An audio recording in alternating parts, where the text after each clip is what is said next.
Hey guys, welcome back to the channel. This is story about what if neglected Naruto learns about his family bloodline part 1. Before I start, please do support for more amazing content and comments for part 2. Do consider to subscribe my channel and share my video to your friends and check out the description as well. Let's start the video. Tsunade spent the better part of a week rifling through the filing cabinets in her new office, trying to make sense of the ancient filing system before deciding to simply give everything a once-over and tossing it in a pile with similar things. She had just taken on the mantle of the Godame Hokage about a week prior, and regretted every second of it. All paperwork, everything that had to do with being Hokage, included a stamp, a signature, or 5 minutes of filling out. Honestly, she was starting to wonder what Nawaki, Dan, and Naruto ever saw in the job. Oh yeah, I'm the boss, Tsunade thought, chuckling to herself. Shizen, why yes, Tsunade-sama?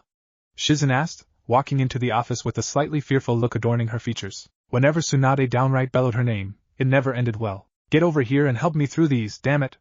Tsunade called, indicating the scrolls and books still sitting on the shelves around the room, and motioning towards the piles in front of her. Shizen wondered why her master was sitting on the floor, and more so why she hadn't had Chunin administrators go through all of it instead, but she merely sighed before walking over to help her mentor. Now, let's see history, ooh, blackmail material, Tsunade said, tucking a small scroll into her robes before tossing the others into a rather large pile. Shizen sighed, but couldn't help but chuckle at the older woman's antics. After sorting through a handful of scrolls and books herself, getting a handle on Tsunade's filing system, if it could indeed be called one, Shizen came across a red-bordered orange scroll with a similarly patterned letter bound to it with wire. "Ts Tsunade-sama," she muttered. "Yes, Shizen?" Tsunade asked. She didn't like the tone in her apprentice's voice. She was worried the younger woman stumbled across something she wasn't meant to. "This scroll, it's addressed to you," Shizen said, handing the mid-sized scroll to her teacher. To the Godame looking it over once, Tsunade immediately recognized the seals of both the Sandame and Yandame Hokage on the letter, and as her apprentice had said, it was addressed to the Godame, in an oddly generalized sense. She quickly sat herself back at her desk and undid the cord binding the letter to the scroll. Tsunade only stared at the letter for an instant before slashing the top of it open with a kunai, obviously forgetting there was a letter opener on the desk. Tsunade swiftly pulled the papers out from the large letter envelope, and unfolded the letters inside. Seeing 2 other papers slip out of the now unfolded letters and onto her desk, Tsunade decided to ignore these for a moment and concentrate on the first letter, which was in her sensei's handwriting. "To my successor, you are obviously wondering why you are receiving this. Rest assured that this document was sealed over a decade ago, thus holding no bias or comment directed toward you in any way. This was done on behalf of my former successor, Yandame Hokage. Enclosed is a letter from him better detailing the situation regarding the scroll these documents were attached to, as well as explaining the documents I sealed inside the envelope along with the letters. All I need say is that if all went according to plan, you are receiving these documents at least 15 years after the hero they regard was born. I have sworn to look after him as my own, but should I pass away before he is of age, I would request you do the same in my stead. I am an old man, after all, and my finite time in this world has nearly run its course. It is my deepest wish that all who suffered in this tragedy find happiness, especially young Naruto. I have given him the surname Uzumaki to hide his identity from those who would do him harm, but I fear I can do little more than that, aside from passing a law forbidding anyone else from learning what is sealed within him. Please ask Naruto to forgive an old man his folly in my stead." Tsunade's eyes were in tears before she'd finished the letter. What shocked her more than anything else in the letter, however, was the fact that it was both hand-signed and stamped with her sensei's personal hanko. As far as she knew, no document in existence, save something rivaling the importance of a declaration of war, required both, showing just how important this letter was to the old man. If this is right, then I opened this a good 3 years early, Tsunade thought, before something else dawned on her. "Shizen? Yes? When was the Sandame's law, the one regarding Naruto, founded?"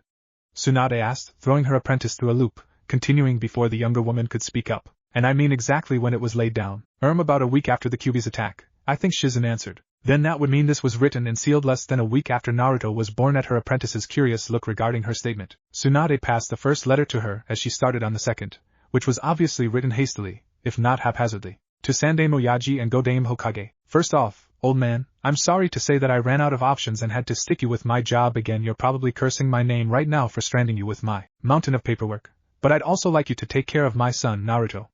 I mean, so long as it's not too much trouble, just watch over him when you can, and keep him safe. Our little hero is destined for great things, but only if the villagers manage to see him for the hero he is. I know that as long as he has you and his mother, he'll turn out just fine. I want you to give him the family scroll when he's old enough for it. In other words, whenever you pick the next Hokage in a decade or 2, just shirk it off on them. I'm sure my son will understand. To Godame-sama, I am sure you're quite confused by now, so I'm going to explain a few things. Naruto, whom you may or may not know as the demon child, is my biological son. Unless some horrendous twist of fate intervenes, my wife should be able to keep our son safe, and teach him enough to survive in this harsh world. Along with this, you should find my son's birth records, and the deed to our estate. If there isn't a copy of our clan scroll along with this, then there should be a copy in my old home.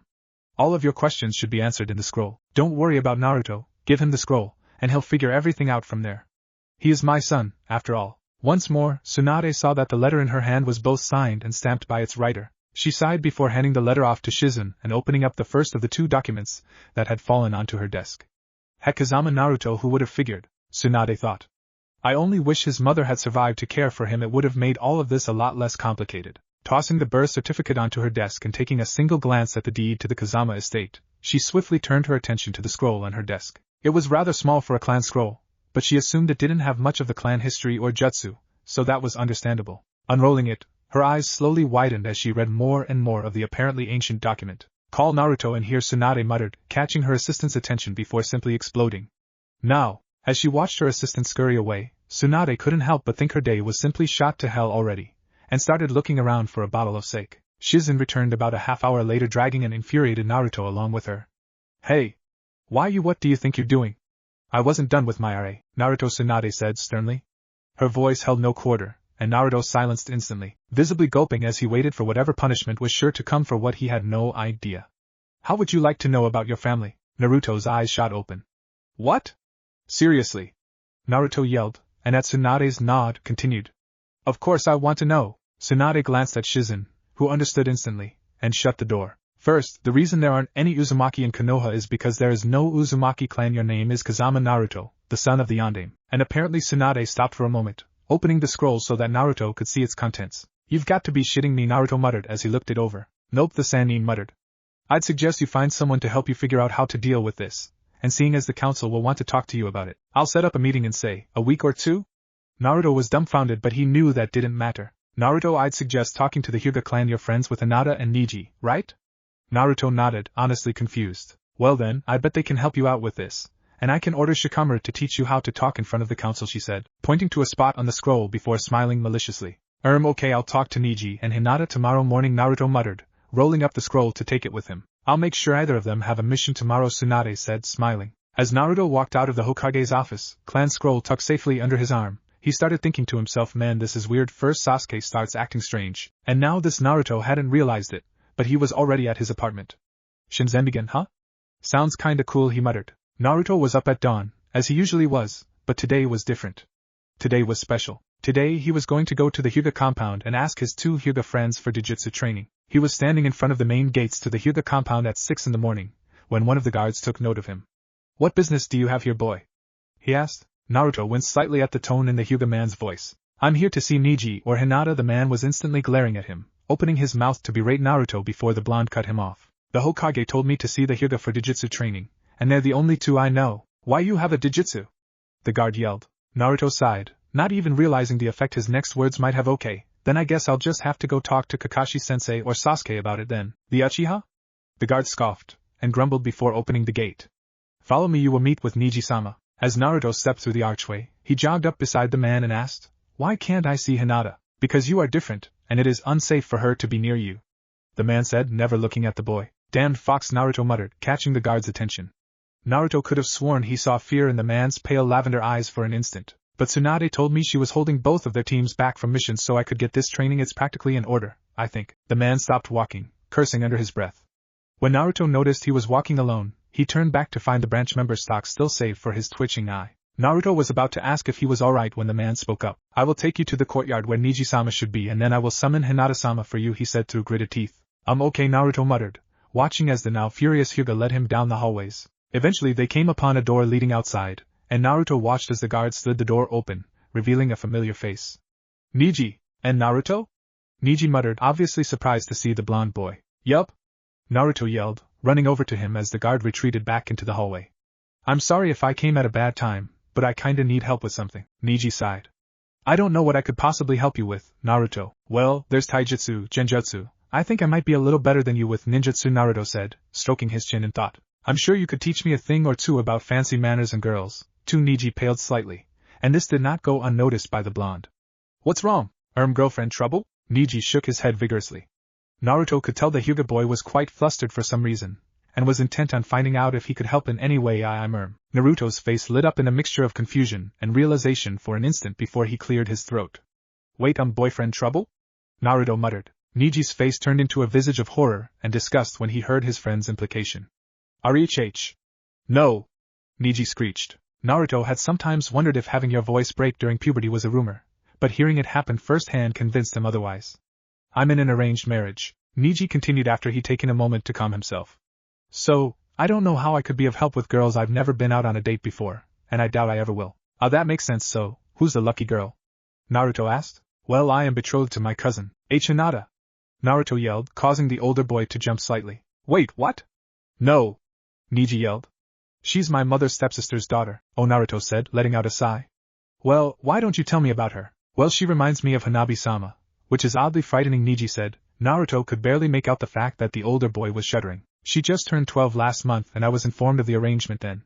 We are to wed when she has reached the marriageable age of 15. 15? Naruto asked, openly gaping. Isn't that a little young? There are several cases that would permit marriage at a much younger age, but most Hyuga are married around their mid-teens. Niji explained. Well, yeah, Naruto muttered, clearing his throat again. That's really interesting. Naruto, I must ask you, why have you come here today? I need to leave for my team's mission briefing in just under an hour, Niji said, earning a smile from Naruto as the door to the hallway slid open, unnoticed by either of the boys. Oh no, you don't! Naruto yelled merrily. I talked to Oba-chan yesterday, and she said she was canceling missions for you and Hinata so you could help me with my Dijitsu. Niji's eyes shot open wider than they ever had before. Dijitsu, and Naruto-kun? Hinata asked from the doorway. Hinata! Naruto shouted cheerfully. Is it true, and Naruto-kun? Why you have a Dijitsu? Hinata asked, a flurry of emotion streaking across her form. Naruto could tell, even with his limited understanding of body language and facial cues, that Hinata was uncomfortable. Sure, he saw a hint of excitement and happiness for him, but that was easily dwarfed by curiosity, anxiety, and if he wasn't mistaken, fear. Why would Hinata be afraid? I'm not scary, and she doesn't know about the QB. Hinata, are you okay? Naruto asked softly, walking up to her, and placing his hands on her shoulders in what he hoped was a comforting gesture. Naruto has a Dijitsu. Hinata thought after she heard it from him herself. He doesn't have the Byakugan or the Sharingan, so what could it be? It's obviously rare, meaning he'll wind up married off to some horde just to breed his bloodline. I'll never make Naruto-kun love me now. Her mind raced, until Naruto walked over and placed his hands on her shoulders. Oh Kami, he's touching me. He cares about me. I can still make him love me if I just tell him now. And in Naruto-kun she started, trying with all her might to embrace him, to meet his lips with hers, but all she did was shudder in his grasp, moving maybe half an inch towards him. Hello. The pair were broken from their thoughts as Niji cleared his throat. Well, what is this Dijitsu? Naruto smiled once more before answering with a single word, Shinzenbigen. Shinzenbigen? Niji confirmed. That sounds familiar. Probably its similarity to the word Sharingan is probably nothing. Yup. Naruto cheered, holding up his family scroll, and tossing it to Niji. I already looked through it last night. I could hardly sleep. Niji walked up, and took the scroll with a slight bow, setting it on the large stone patio surrounding the courtyard's fountain centerpiece. Within the first few words regarding the Kekkei Genkai, Niji had to actively restrain himself from activating his Byakugan in an attempt to read the scroll's entirety, instantly. This is impossible. And Niji Nizan? Hinata asked, walking up behind him when her cousin flagged her over. Naruto arrived behind her just after she'd clamped her hands over her own mouth. What are you two? Yeah. Naruto muttered. These Niji started, double-checking the name. Kazama must have indeed been a clan most formidable and ancient. Hinata gasped again, this time because Naruto wrapped his arm around her shoulders. What, you're put off by the fact that we probably have the same great-great-great-great? Naruto started, counting on his fingers as he continued. Great-great-great-great-grandfather? I will want to look at your clan's historical documents, Niji muttered. There is a C copy of the KK Kazama clan archives here alongside our own, Hinata said softly. That makes sense. I mean, our history is your history, any? Naruto asked, rubbing the back of his neck curiously. I thought Shinzenbigen sounded familiar, Niji muttered. I'll read through those archives later. For now, let's work on activating your Dijitsu. All right. Naruto yelled, running around the fountain several times, jumping occasionally. Niji could tell Hinata was giggling at the sight of it, but he didn't say anything. Naruto! Niji snapped. I will help you on one condition, and Naruto's nod, the older boy continued. Shut up. Naruto was about to go off on a tangent, but the look on Hinata's face stayed his temper. All right, I'll quiet down a little. Happy? Very. Niji muttered. Now your Shinzenbigen is much like the Sharingan, and that is it's segmented into levels, whereas the Byakugan has a single form. Okay, so then how do I get it to work? Naruto asked, crossing his arms over his chest. Focus chakra into your eyes, and fight someone. Niji said, his eyes never leaving the scroll. It activates in life-threatening situations, but it is very difficult to do so. Channeling the chakra into your eyes should make it far easier to do so. Even heavy training might work for it then. All right then, Naruto said, bringing his hands up in a ram seal. After a few moments of silence, Naruto couldn't stand it any longer. Why isn't anything happening? He grunted. Niji sighed before snapping his fingers. A young woman from the branch family, obviously acting as a maid, emerged from the door. Niji stood and bowed to her before making his request. I am researching the Kazama bloodline on behalf of Hinata-sama. I would like for you to bring me any materials on their family history, or their digitsu that may be in our archives, please. The woman nodded and left, leaving Niji to turn back to Naruto's scroll. Wait, I think something's happening, Naruto said, noting the tingling sensation in his eyes. And Naruto-kun! Hinata yelled, as she watched his azure blue eyes slowly shift to a deep emerald green. What? Something happened? Naruto asked. Hold that chakra there, and spar with Hinata, Niji suggested. I will continue researching these documents. Fight with Naruto-kun. I couldn't. Hinata objected, turning towards the blonde boy she loved. It's okay, Hinata, it's just a friendly spar, the aforementioned blonde said, dropping into a rough taijutsu stance. I guess, Hinata muttered, taking her own stance. Several hours later, Naruto and Hinata were both breathing heavily. Both had shed their respective jackets, revealing that Naruto was wearing a black t-shirt, while Hinata wore a lavender tank top. It got rather hot, constantly wearing a jacket. It didn't seem weird at all that she wore something like that under it. Both were sweating rather profusely, easily visible even on Naruto's black shirt, and especially visible on Hinata's clothing. Naruto was leaning up against the fountain while Hinata was lying in the grass as the door slid open again. Hinata-ne-san? The younger of the two sisters asked, quite confused by what she was seeing. Hinata was on the ground, panting, while Niji sat waist-deep in scrolls, reading constantly. What caught her eye, though, was the green-eyed blonde in front of her. Who are you? The one who beat Niji in the Chunin exam, right? Yeah, as a matter of fact, and you're Hinata's younger sister, right? Naruto asked. Yes. My name is Hanabi, she answered, nodding her head in place of a bow. Naruto, however, failed to understand how disrespectful that was, and kept going with the conversation. Really? I love fireworks, Naruto proclaimed, causing the young girl to match the blush her older sister always had around the blonde. Well, thank you, Hanabi said, practically choking on the words. No one had ever said anything like that about her name before. Hey, you want a spar? Naruto asked, catching Hanabi completely off guard with the question. Niji and Hinata are helping me figure out my digitsu, but Hinata seems a little worn out. The girl muttered, dropping into a basic juken stance, blankly staring into the boy's beautiful green eyes, so focused in fact, that he managed to catch her with a sweeping kick before she even realized he'd moved. You're the Hyuga prodigy? I'd never be able to catch Hinata or Niji with that, Naruto muttered offhandedly. You'll pay for that, pretty eyes or no, Hanabi proclaimed, causing all eyes to fall on her. Even Niji looked up from his reading. I didn't say anything. I didn't know Hanabi-sama liked green eyes, Niji muttered under his breath as he went back to his research. Today was just one surprise after another. Naruto managed to leave both sisters exhausted from training at a little after noon, and decided to ask Niji about training with his team tomorrow, which he accepted. Hanabi was probably going to be busy with her own training while Hinata had missions to do anyway. Naruto was sitting on his stool at Ichiraku's, lazily slurping away at his noodles, occasionally fingering the cloth strap holding his clan scroll to his back. Around his fifth bowl, a familiar boy sat down next to him. Shikamaru? Naruto asked. I've been looking all over for you, Naruto, you know. This was the first place I looked, but you weren't here. The Nara boy stated lazily. Well, what's up? Hokage-sama asked me to teach you the finer points of a political debate, something about having you ready for a council meeting, Shikamaru answered. It's just too damn troublesome if you asked me. Okay, well, let's get going, then Naruto said, tossing a small handful of coins next to his stack of bowls before hopping off the stool. Are you sure? Naruto asked as he and Shikamaru went over the Kazama scroll again. They were sitting out back in the Nara district, with the sun shining down on them, and a clear view of the sky, should either of them decide to do any impromptu cloud watching. You want to rebuild your clan, don't you? Shikamaru asked. This is the best way to do it, no matter how troublesome it is. Yeah, I suppose you're right, Naruto muttered, rolling up the scroll and slinging it over his back. I'll see you tomorrow then. Yes, Shikamaru muttered back. Naruto decided to head back to his apartment and turn in early.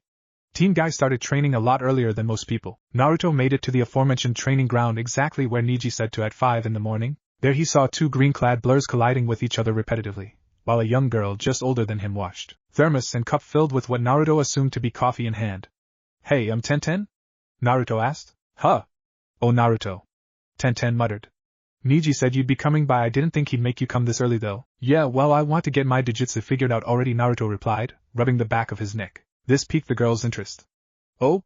I heard something like that from Niji, but he disappeared on me before I could ask him any details. Yeah, it's called the Shinzenbigen. It's supposed to be what the Byakugan evolved from, Naruto answered. Tenten's mouth dropped open. Are you serious? she asked, now rising from her seat on one of the rocks and looking him dead in the eye. Can you get it to work yet? No, that's what this training is for, to try and get it to activate, Naruto stated. Seeing the girl's attitude take a nosedive, he quickly thought of something. But I can get it to do something. Tenten watched as Naruto made a ram seal, and shifted his eyes from blue to green. Amazing, Tenten muttered. They're beautiful. Such a youthful shade. They heard erupt from right behind Tenten. Yosh, Lee. Naruto-kun burns brightly with the flames of youth. Guy yelled from the side of his doppelganger. Naruto started, putting his hands up in a placating gesture. No need to excite yourselves over little Omi. Guy-sensei, I suggest Naruto-san and Lee-san spar, Niji said, walking up from behind a nearby tree. Yosh.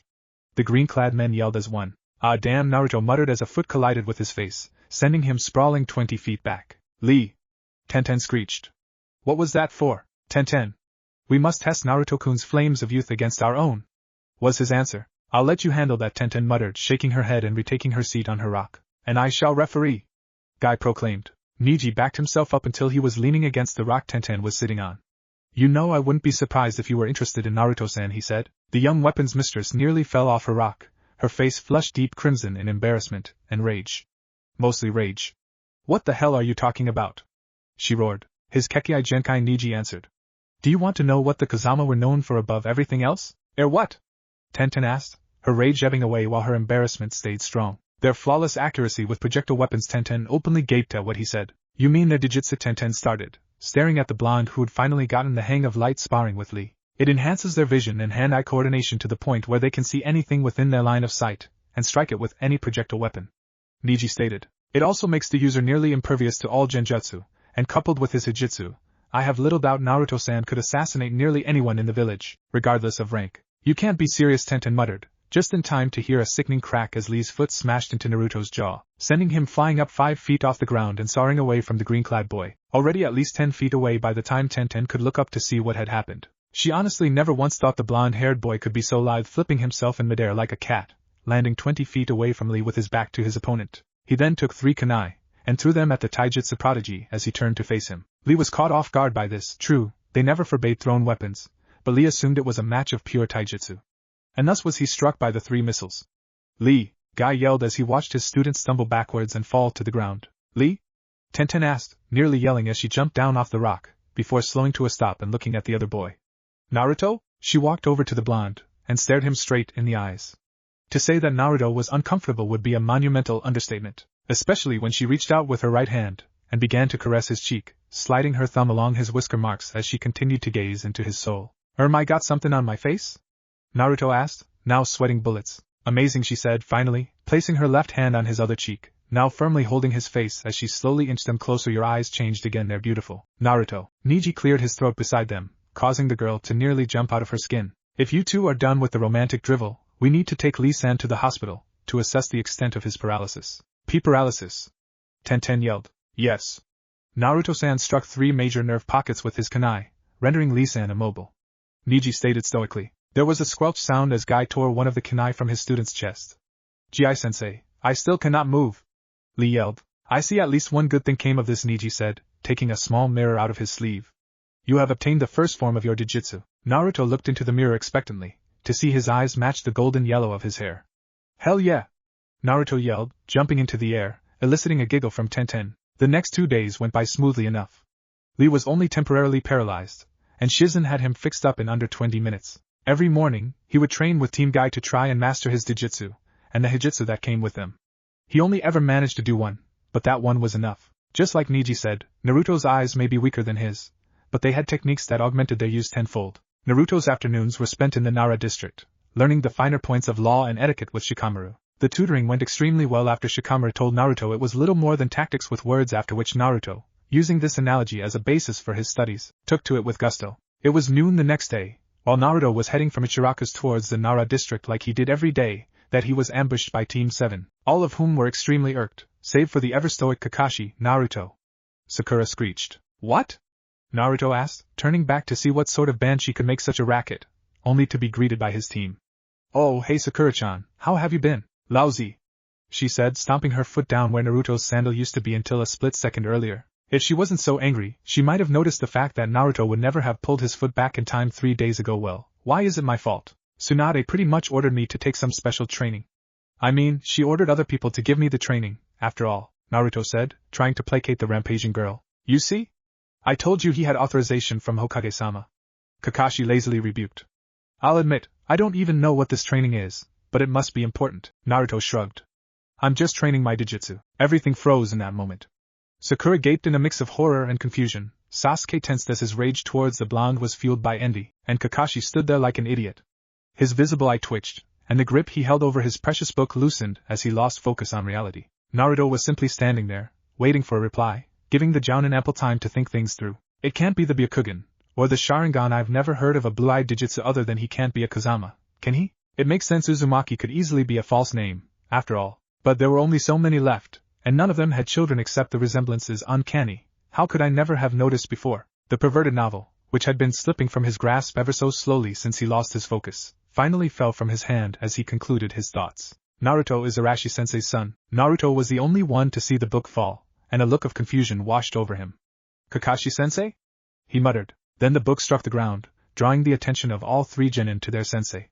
Kakashi only knew two words that could express his feelings in that moment. Holy fuck, none of them had ever heard their sensei swear so openly before, let alone so stoically. The Cyclopean shinobi took 3 steps forward, until he was standing right in front of Naruto, about 2 feet from him. Naruto, Kakashi muttered, a serious undertone to his voice. What is your name? The blonde and silver-haired shinobi stared each other down for a few seconds before Sakura cut in. What do you mean, sensei? It's Naruto, the same old Uzuma. She was stopped by a firm hand on her shoulder, and a pair of black eyes glaring into hers. Sasuke knew why his sensei had asked the question, and he wanted to know the answer as well. My name, Naruto muttered. He still wasn't used to calling himself this is Kazama Naruto. Sakura and Sasuke were both equally confused when Kakashi knelt down in front of Naruto, placing his hand on the boy's shoulder. And your father? Naruto lowered his head for a moment before answering. Kazama Erasure. Sensei? Sakura asked, seeing tears trickle down and soak into his mask. I'll be fine. Kakashi answered, wiping his eye with his forearm and taking a deep breath. Okay, you two, run along, he said, making a shooing motion with his hands towards Sakura and Sasuke as he walked over to retrieve his book from where it fell. You can't do this, Sasuke yelled. I need training, then spar with Sakura. Kakashi sighed. I have private matters to discuss with Naruto. We'll train tomorrow, okay? As the two started back along the street in the direction Naruto had been traveling previously, Sasuke turned around to see an excruciatingly cheerful Sakura blocking his path. So, where to now, Sasuke QHWAG? She managed to get out before Sasuke shoved her aside, essentially throwing her to the ground. Leave me alone, Sasuke muttered as he walked away. Kazama Erasure, your father, was my Jounin sensei, Kakashi stated as they walked along. Well, that's actually kinda cool, Naruto muttered back. I could tell you about him if you'd like, over a bowl of ramen maybe? Kakashi asked, his smile easily visible through his mask. Maybe tomorrow, sensei. I've got some training to do with Shikamaru now, Naruto said, now walking a few steps ahead of the older shinobi. Ah yes, Kakashi sighed. You know, like the Nara, the Kazama were shadow users. Yeah, I know, whose combined skills could destroy an army. I've heard the stories too, you know, Naruto cut in. Ah yes, you've gotten a hold of your clan's historical scrolls, right? Kakashi asked. Well, Hinata and Niji found them, and Niji's been going through them, relaying all the more interesting things to me during our morning training, including the fact that your great-granduncle was a Nara? Kakashi asked, a curious mirth to his tone. Naruto sighed. Listen, Kakashi-sensei, I need to go and get done with my training, okay? I'll talk to you later, Naruto said, jumping away. Maybe I should talk with him or Sasuke about my Shinzenbigen. After the day's lesson at the Naros, which surprisingly consisted mainly of marriage laws, Naruto set out to find an Uchiha, or rather, any non-genocidal shinobi with an Uchiha eye. It was dusk by the time Naruto gave up on trying to find Kakashi. Chances were that the pervert had locked himself away with his books somewhere that just left Sasuke. The young Uchiha was easy enough to find. The boy practically radiated angst, after all. He was walking down the badly lit streets in the dark, not all that suspicious, given who he was. Then again, Naruto was more curious about why Sakura was stalking him. Deciding to follow until he knew just what was going on, Naruto slunk into the shadows, activating his Shinzenbigen to see from that distance. Sasuke-kun, she called, once he'd nearly reached the gates. Sasuke turned to glare at her. Only one jet black visible eye was enough to make her flinch. Go home, he ordered. No, Sakura yelled, inching forward. Why can't you stay with me? With us? Sasuke merely turned back onto the path and took another step. Why can't you get your revenge here? Sasuke stopped and spun around. Because of people like you and Kakashi, holding me back, and that damned Naruto, Sasuke said, rage permeating his voice before he continued under his breath. How dare he pass me up? What? What about Naruto? What about me? Sakura asked, tears streaking down her cheeks. I love you, Sasuke-kun. I would do anything for you. She yelled. Naruto isn't even worth talking about. He's passed us up. Sasuke yelled. He's been training under a Sannin. He's been the favorite of not one, but two Hokages. He seems to have nearly infinite chakra, and he now has a Dijitsu. I don't care about Naruto. Sakura yelled. He'll never be as good as you, Sasuke-kun. Naruto winced when he heard that. Sakura really never liked him at all. Whatever happened now, Naruto was just going to let it happen. Sakura deserved whatever she got for being stupid enough to love Sasuke instead of him. I already told you, Sasuke said, turning away once more. He passed us up. I need power, and I need it now. As Sasuke-kun. Sakura yelled after him. If you won't stay, then take me with you, please. Sakura, she heard from behind her as Sasuke vanished. You have never been more than a hindrance to me. She felt a sharp pain in the back of her neck, and fell unconscious. Sasuke stepping over her fallen body and going on his way. Damn it, Naruto muttered, jumping down after Sasuke left, forming a Kage Bunshin, which picked Sakura up off the street. Take her to the hospital. Then find Shizen and tell her about what happened here, the real Naruto said, and they dashed off in opposite directions. Sasuke is still faster than me, but he doesn't know he's being followed. I should be able to catch up soon. As the clone made it to the hospital, he plowed right through the doors, and slid to a stop in front of the main desk.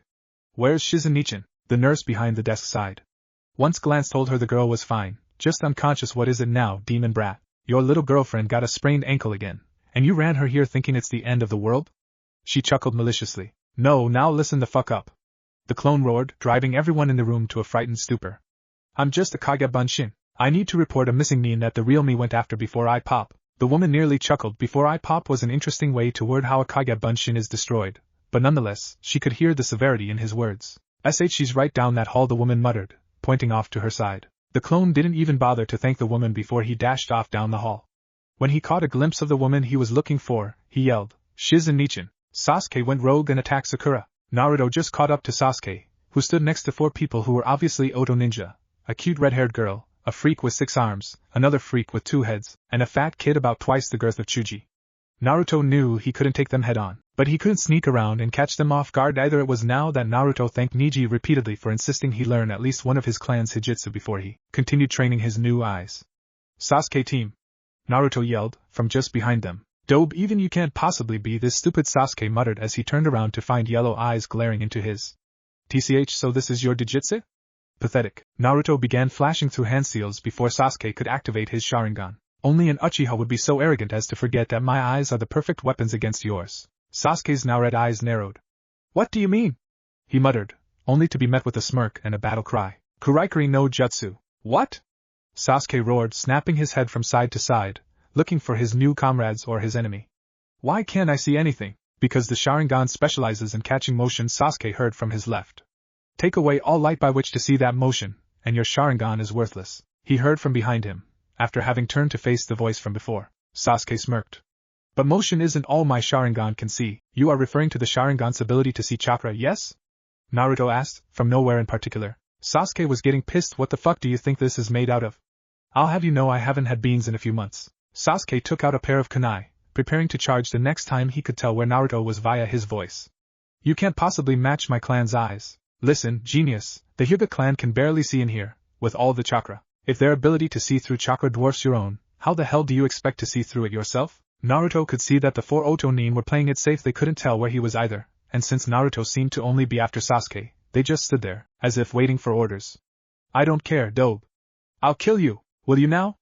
Naruto asked, so close behind him that Sasuke could feel the blonde's breath ruffle his hair slightly. Swinging his kunai around behind him, Sasuke spun around to face his opponent, and felt a sharp pain in the back of his neck. Nighty-night, Sasuke team, Naruto muttered, picking the boy up after having knocked him out with the same method used on Sakura. When Naruto was about a half-mile away, he let the flow of chakra to the mist cease. He was at his limit for distance anyway. As the Oto nin glanced around, the red-haired girl was the first to speak up.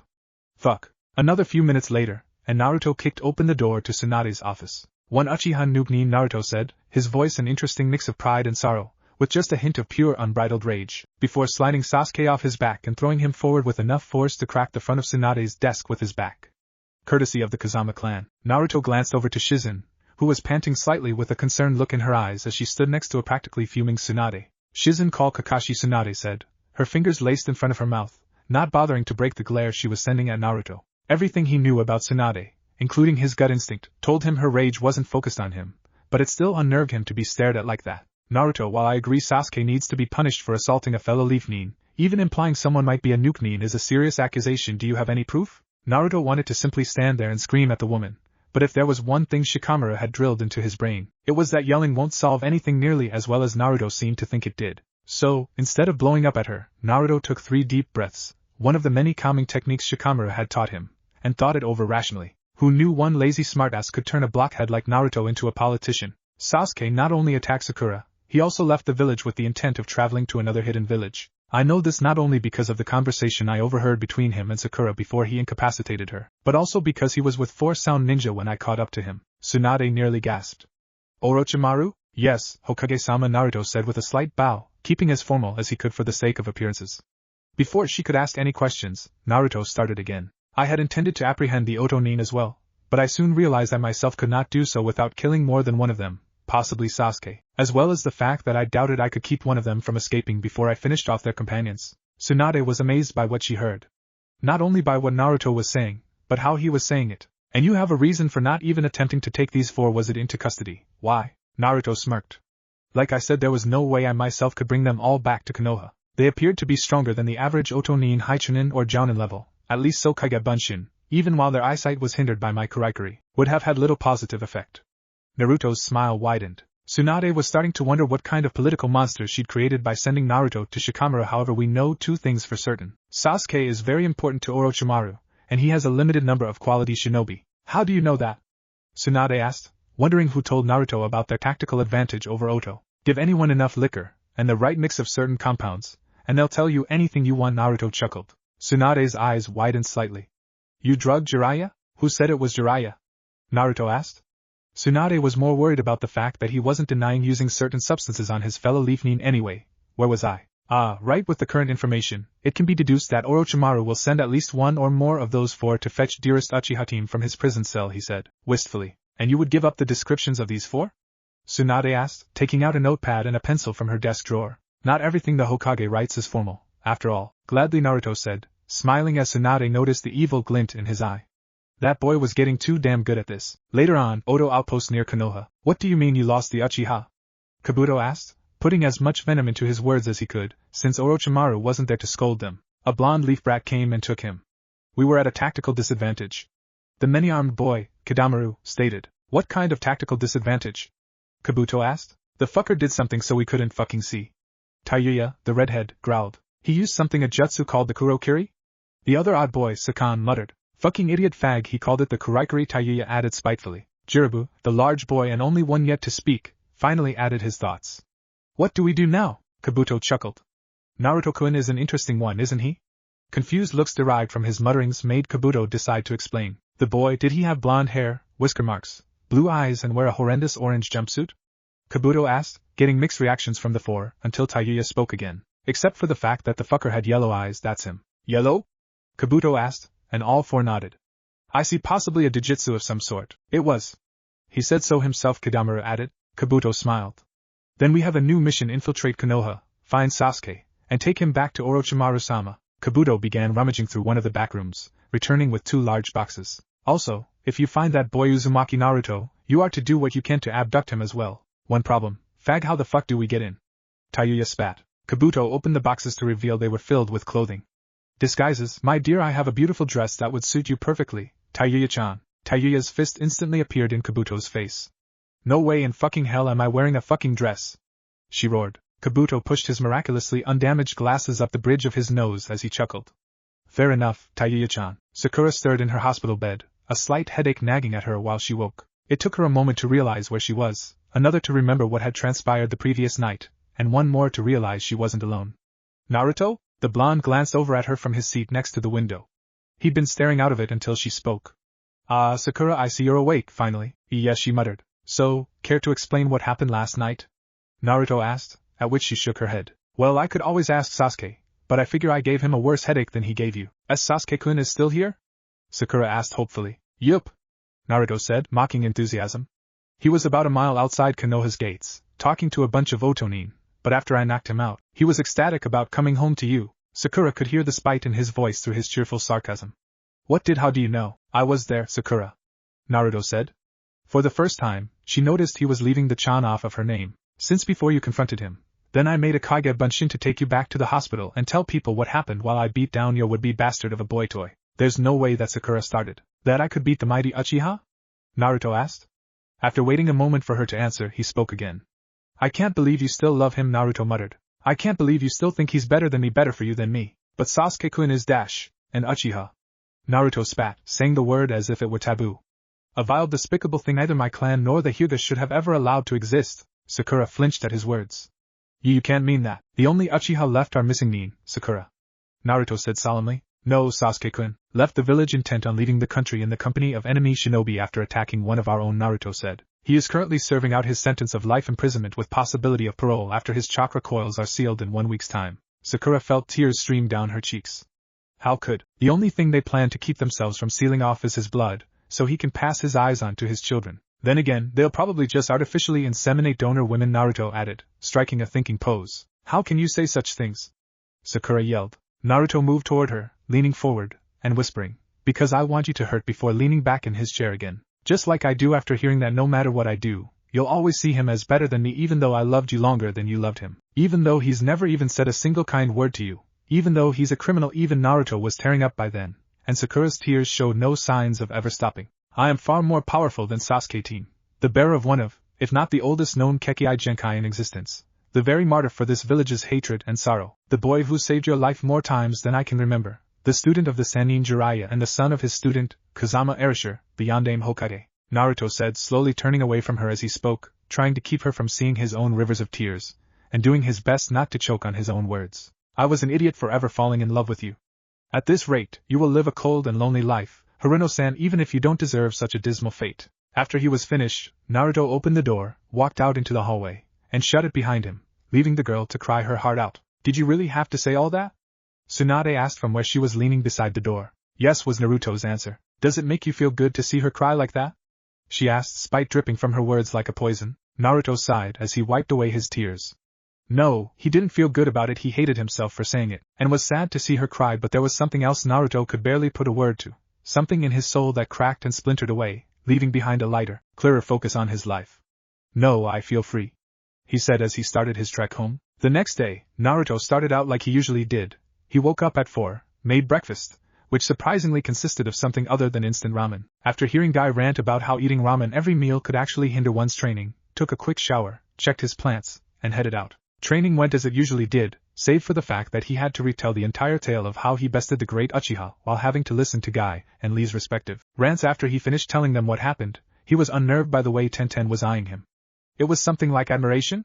Naruto couldn't figure it out. After training, and talking to Tenten for about a half an hour afterward, Naruto made his way to Ichiraku's. Shikamaru was never strict about when Naruto showed up. Hell, he could skip altogether, and the Nara boy would take it in stride. Not that Naruto would ever pass up training of any sort, or at least he thought as much. Hoi! Old man! I'm hungry! Naruto heard from his favorite stand. Eyeing the rowdy customer from behind the corner, Naruto nearly let out a gasp. It's her! He thought. That Oto Kunoichi.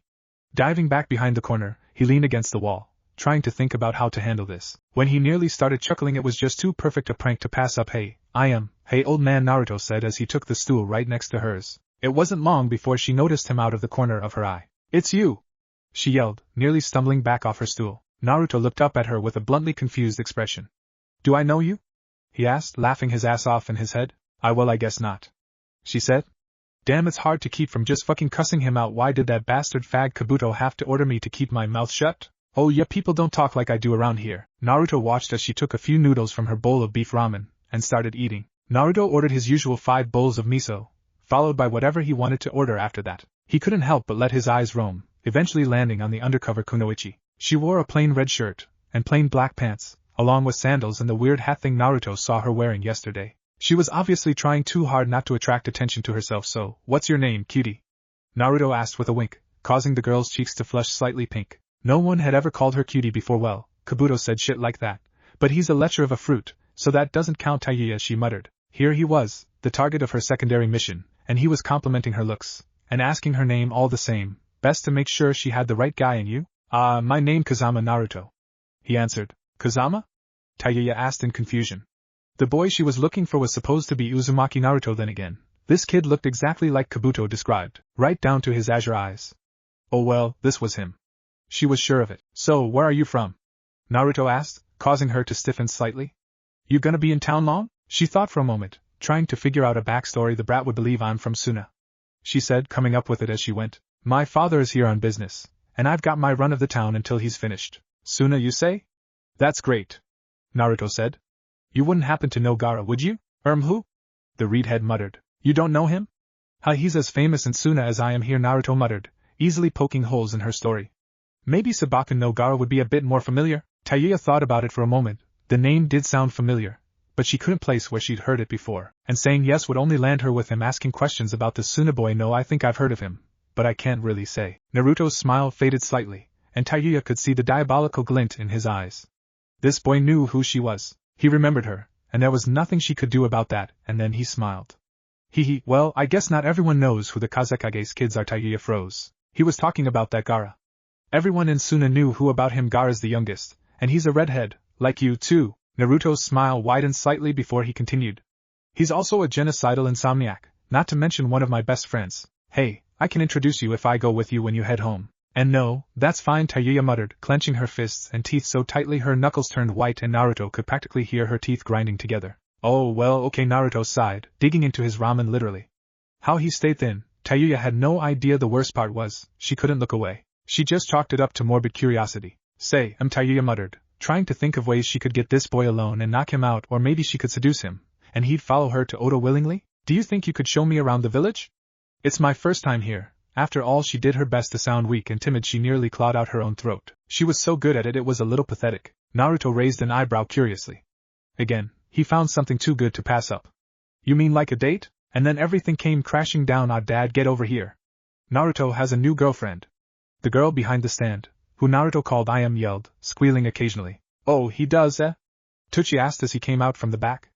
I'd like to meet this girl. Tayuya flushed a deeper pink then. I never said anything about a date. So then, you don't like me? Naruto asked, looking downtrodden. Now look what you did. I am yelled. Naruto, are you okay? Tucci asked, walking up close to the boy from behind the counter. I didn't do anything. Tayuya yelled back. Yes, you did. You made Naruto-kun cry. He's not crying. Tayuya yelled, before hearing sniffling sounds from the young blonde. You see. I am screamed. I never agreed to a fucking date with the fucking brat, you damned bitch a whore. Tayuya continued to unleash a stream of cursing and obscenities for the next 3 minutes straight, ending with her sitting back down on her stool in a huff, breathing heavily. Ah fuck, Tayuya thought. Now they're going to ask questions. Surprisingly, Naruto was the first to break from his stupor. Tourette's? Naruto asked, tilting his head to the side slightly. Tayuya gawked at the boy for about a second before shaking her head slightly and nodding. I am, and Tucci seemed significantly more forgiving of her outburst after that. True, she didn't actually have any sort of coprolalia, but playing along got her out of trouble there, so she really couldn't complain. I can usually keep it under control, but every so often, things just slip out, you know? Tayuya said timidly. She fucking hated acting nice. So, then what do you say to that date, Tayuya? Naruto asked, his smile returning in full force. I thought I told you no, Tayuya muttered. But I'd take you to do whatever you want, and then I'd even pay for dinner afterwards. Naruto proclaimed. Tayuya couldn't believe how persistent the little runt could be, but it might work out in her favor. Oh, alright, but just one date, and we'll see where it goes from there, she sighed. Naruto nearly jumped for joy, but then he remembered all of the things Shikamaru taught him, as well as the fact that she just happened to be the enemy. This'll be your first date, right, Naruto-kun? I am asked. She really was like an older sister most of the time. Yeah, I guess it is my first date, huh? He asked in response. What about you? I'm sure all the boys back in Suna are after you. Naruto chuckled. Actually, Tayuya muttered. It's my first date too. Okay then. Let's go. Naruto yelled, grabbing her by the wrist and dragging her along before turning back to pay his tab. Don't worry about it, Naruto. It's on the house today. Tucci said, waving him off.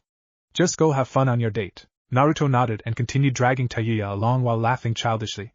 After they were about a block away, Naruto stopped and took on a solemn look. You know, you can drop the act, he muttered. Tayuya looked at him with fear in her eyes. She was already sure he knew who she was, well, maybe 80% sure. What do you mean? She asked. The act, the one you put up back at the Ichiraka, Naruto said. I know that wasn't some Tourette's outburst there, that was the real you. Stop acting, okay? Tayuya was dumbfounded. There was no way he was smart enough to figure that out, but dumb enough to not know who she is. Oh well, he wanted the real her. Sure, he could have her. Alright then, she sighed.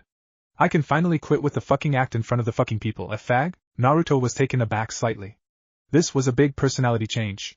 Well, I did ask for the real you, he muttered. You're damn fucking right you did, she said, smirking slightly. Naruto glanced over to her, thinking to himself, you know, I think I can like you, Taya-chan, he said with a smile, causing her cheeks to match her hair for an instant. Naruto saw something akin to a flinch out of the corner of his eye as he called her that. He couldn't blame her. After all, depending on how long she'd been with Orochimaru, she may never have had a single kind word spoken to her that she could remember. Enemy or no, Naruto could tell all she needed were kind words and a shoulder to cry on. Now it was just a matter of getting her to open up to him. Don't call me that, you fucking fag, Tayuya yelled after regaining her senses. Hey, if you keep calling me names then I can call you whatever I want, Taya-chan, Naruto said, smirking. Fucking damn it, she muttered. So, for this date, Naruto said, catching her attention. I was hoping you wouldn't mind stopping by a friend's place to tell him I wouldn't make it for training today before we left. Then I was thinking maybe a movie? The redhead stared at him for a moment before sighing and nodding. Fine, whatever. Naruto couldn't help but notice the look in her eyes after she said that she was happy. As they reached the Nara residence, Naruto was still telling Tayuya various tales about his past, including his many pranks. Needless to say, she was in a fit of rolling laughter by the time they found who they were looking for.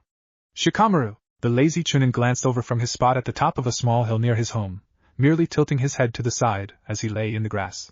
Naruto, he muttered. This fucking cockrider is the bastard who's teaching you political shit? Tayuya asked, rather casually despite her wording. Naruto barely kept himself from outright laughing. Yeah, that's Shikamaru, he said, looking at the boy who was eyeing the girl curiously after hearing what she'd said. Don't worry, she says that kind of stuff about everyone. Shikamaru muttered. Troublesome mannerisms. Hey, if you don't mind, I'm heading out on a date with Tayuya, here, Naruto said, wrapping his arm around the girl's waist, causing her to blush slightly while glaring at him. So I'll have to cancel for today. No problem, the Nara boy sighed, leaning back against the grass again. Troublesome women. 4.5 hours and 2 movies later, Naruto was slightly surprised that Tayuya picked 2 of the most violent, goriest, mature and otherwise masculine movies Naruto had ever seen. This girl seemed to be the epitome of tomboy. So, Taya-chan, Naruto started, a little unsure of what to do. How about we go find somewhere to eat? Fuck yes, I'm starving, the redhead answered, drawing a few awkward glances and glares from others just exiting the theater like them, but paying them no heed. Hey, you in the mood for anything in particular? Naruto asked, hoping she could think of something so he wouldn't have to. There really was only one place he ever ate. How the fuck should I know? Where the fuck do you go to eat? She asked in return. Well, there's this ramen stand, but I'm not sure if it's really first date material, Naruto said, rubbing the back of his neck. Anything is good, Tayuya said, and they set off. Tayuya looked over toward where her blonde date was pointing. That's the place where we met, she muttered. Naruto shrugged, rubbing the back of his neck. So it is, huh? He chuckled. Well, it's the only place I ever eat at, mainly because they don't throw me out if I try. Tayuya glanced over at him for a moment, just catching the sad look on his face before he smiled again. What the fuck are you talking about? Oh, it's nothing, Naruto muttered solemnly, walking up to claim his favorite stool. Like hell it is, Tayuya thought as she took the seat beside his. Oh, back from your date? The old man behind the counter asked. Actually, we're still on our date, Naruto stated shyly, rubbing the back of his neck. Tsuchi's eyes widened, Naruto realizing this was the first time he'd ever clearly seen the man's eyes. You're joking. This isn't the kind of place you take a girl for a date. Meh, it's fine, we didn't really have anywhere else to go, and I like the company here, Naruto said, shooting the redhead at his side an interesting glance. Tayuya then, curiously, began rummaging through her pockets. Naruto-kun, I think I dropped my flute a few blocks back, would you find it for me? She asked. In an instant, the blonde nodded and dashed away. That's our Naruto-kun, he'll do anything to make someone else happy, Ayam said as she stalked out from the back, smiling at Tayuya only to recoil from the redhead's glare. Why the fuck does everyone hate Naruto? Tayuya asked angrily once she thought the blonde was out of earshot. Tsuchi and Ayam looked at each other, their faces painted with the sorrow they'd helped alleviate from their favorite customer over the years. We can't tell you, Ayam said after a moment. Why the fuck not? Tayuya growled. Because it isn't our place, Tsuchi said, matching the young woman's glare. If he wants you to know, you'll know. Otherwise, all we can tell you is that he suffered for years when he deserved praise. The old man leaned forward, his gaze intensifying tenfold. Tayuya was sure this man was ex-shinobi or something if you ever heard him. Tsuchi was interrupted by his daughter smashing a rather large cleaver that, logically, had no right being in a ramen stand right in front of the girl. Tayuya was honestly surprised how protective these people were. Yeah, I get it, play nice, Tayuya muttered, looking off toward where her date had run, letting out a deep sigh. These people are crazier than I am. After another moment, Naruto returned, panting heavily. I'm sorry, Taya-chan, I couldn't find any flutes. Oh, no problem. It turns out it was right here the whole time, she said, pulling a rather nondescript metal flute from somewhere. Damn, I hate this. But it would be bad to act out in front of these people, they'd blow my cover, she thought, sparing a glance at Tsuchi and his daughter. Oh, that's good, Naruto said, after catching his breath.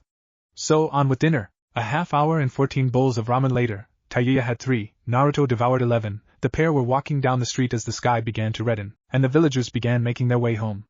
Tayuya sighed. It was now or never. Why does everyone hate you? Naruto glanced at her curiously before she reiterated. Why the hell do these fucktards treat you worse than shit? Naruto sighed. This wasn't something he wanted to tell anyone, but he didn't want to keep it a secret either. Might as well see how Tayuya would handle it. I'll probably have to kill her anyway, so no harm done. Naruto winced at the thought. He didn't want to kill her still, he hated secrets. I'm a demon, he muttered after glancing around to make sure no one would overhear. What? Tayuya asked, unsure whether she wanted him to clarify, or if she really wanted him to have said something else. I have a demon sealed inside of me. The very demon that nearly destroyed this village 12 years ago. All of that hate with nowhere to go, landed on me, Naruto said as he walked. I don't really blame them. It's human nature to hate others. That's not true, Tayuya thought. Even I know that, Naruto. You shouldn't think like that, she muttered. Naruto wasn't sure if it was her tone, or the fact that she wasn't swearing, but her words stopped him. He began to run reasons to contradict them through his mind before he saw her out of the corner of his eye, and turned to face her. Are you crying? Tayuya froze.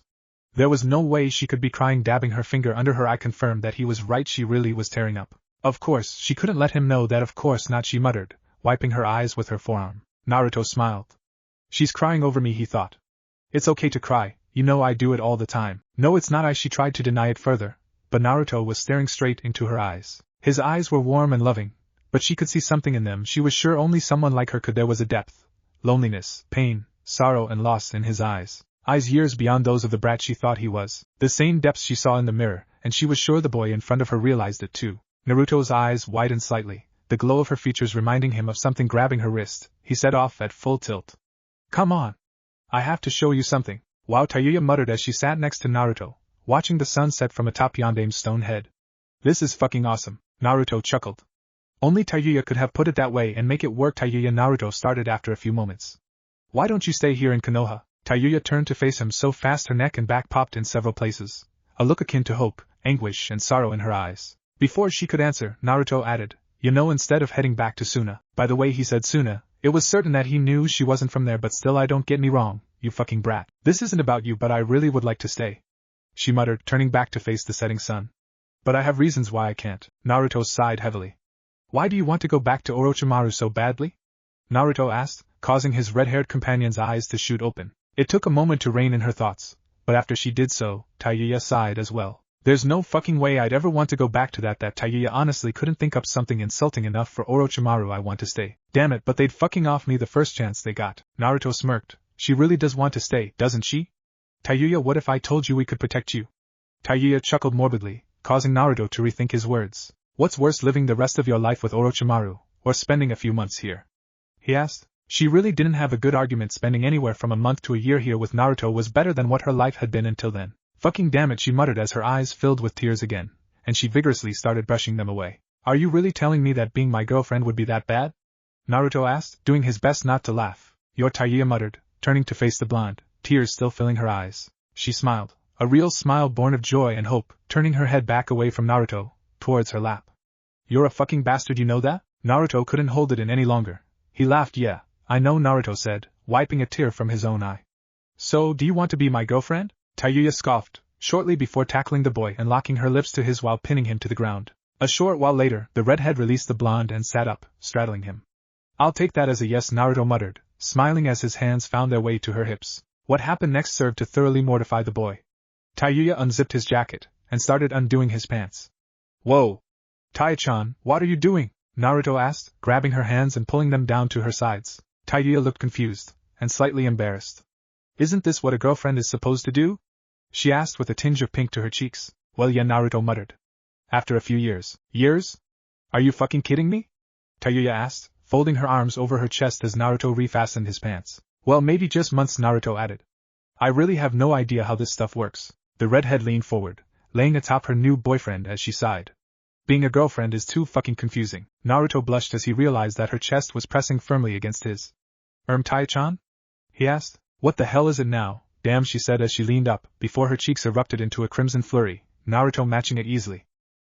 Tayuya slid off of Naruto's lap, sitting beside him as he adjusted something in his pants. Sorry about that. You'd fucking better be, Tayuya muttered, her face still slightly red. Naruto sat there, next to his red-haired girlfriend, trying as hard as he could to think of something to break the awkward silence. It's beautiful, isn't it? He asked, wrapping his arm around her shoulder. "Heh, fuck yeah," she answered, leaning into his shoulder. After another minute of comfortable silence, she sighed, her eyes falling to her lap. "You know, as soon as someone finds out who I am," Naruto groaned.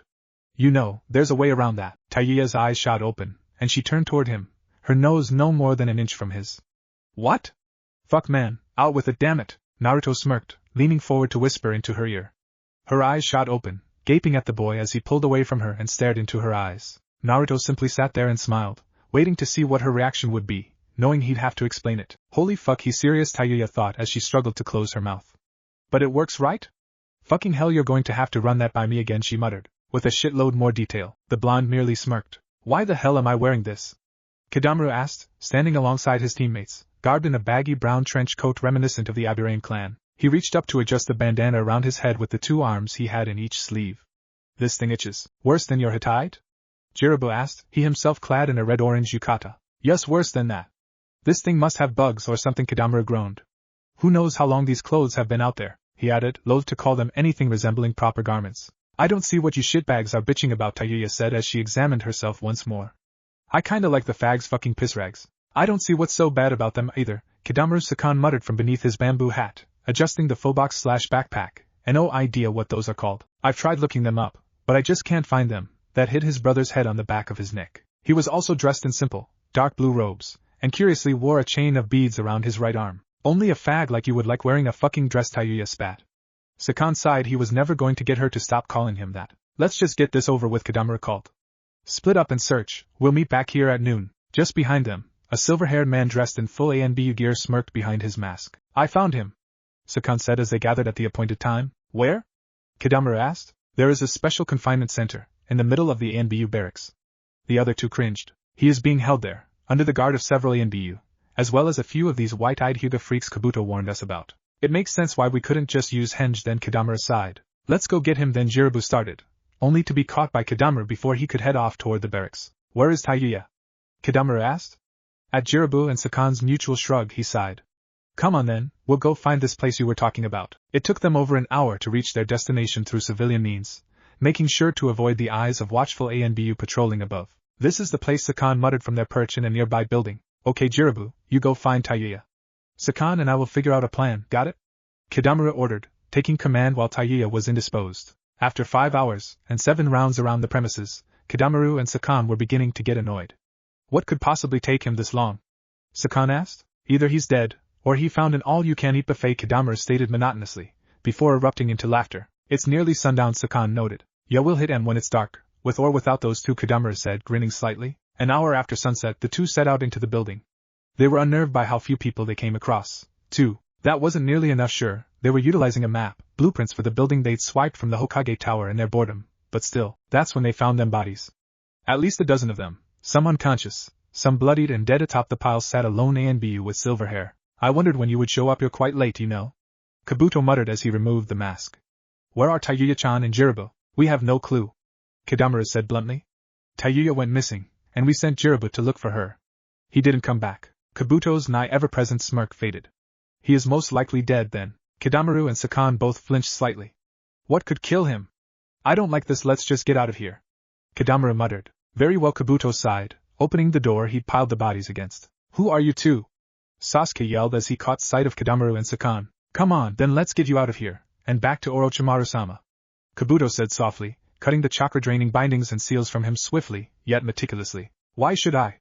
Sasuke yelled again. "Because I'll kill you if you don't," Kabuto replied venomously, a sickening grin adorning his features as he pushed his glasses up the bridge of his nose. Sasuke scoffed as he let himself be freed.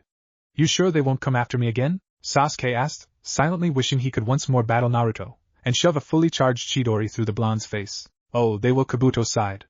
"Which is why I'll stay behind to clean up the mess we made." The remaining two of the Sound Four eyed their superior suspiciously.